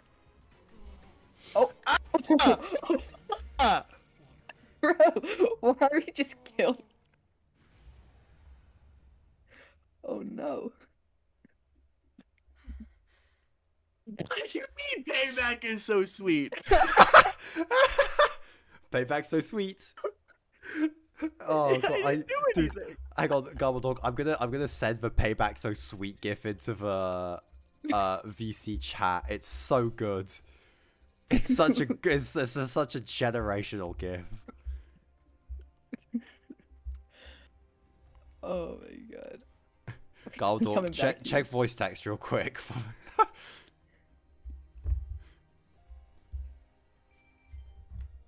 It's so good. Payback's so sweet. I didn't even do anything. I'm innocent. This innocent boy was robbed and killed by the Ninjago YouTuber Cheesy 2009. Whoa. I did not kill him. That was Ryrie. The 2009 in her name is how many people she's killed. She's just slaughtered so many in the fields. Because she is evil. Not evil. I'm a good person.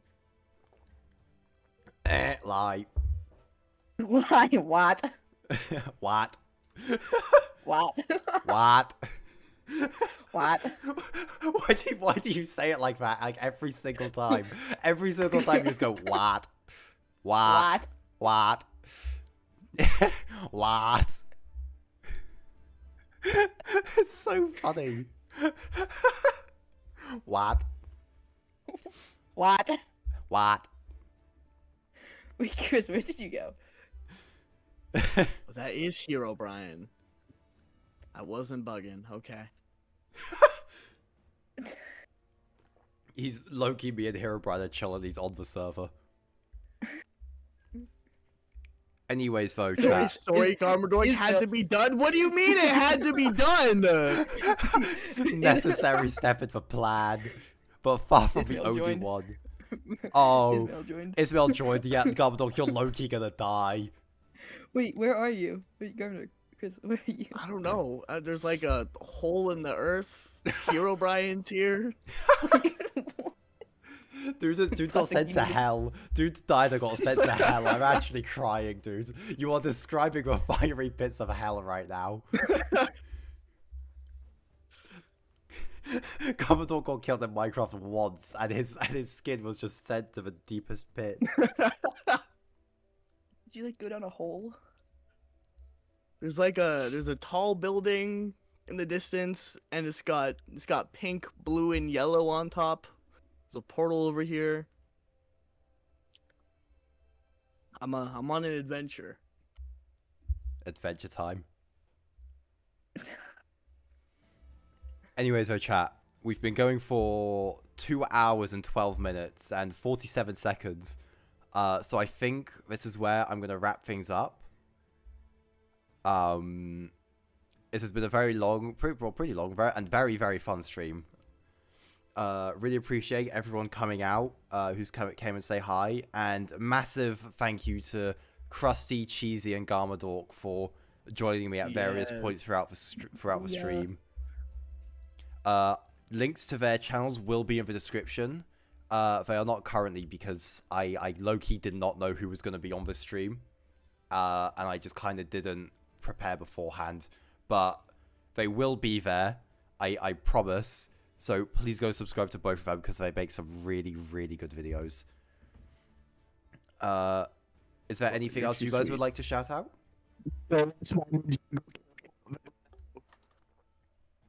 What? Dude, your mic just like imploded as you started speaking. What? My bad. I said go watch my new Ninjago kill count video I just posted today. Drew, do you want to put a link to that in the description? Yes, that would be goated. Very good. Cheesy, I know you uploaded that video that I'm in today. I will also put a link to that in the description if you want. Yep, you and Garbadook are in it. Wowie. True. So many and Weavie's in there if you guys care. But yeah, no, never mind. most real reaction to Weavy being in a video. Oh god. Anyways, though, happy 15th anniversary to Ninjago. And remember, everyone, go gamble at Warriors Casino. Go gamble, go gamble. In Minecraft. Well, you know. But anyways. Wow. Anyways, happy 15th anniversary to Ninjago. I'm really grateful for everyone for coming out, and I will see you all relatively soon.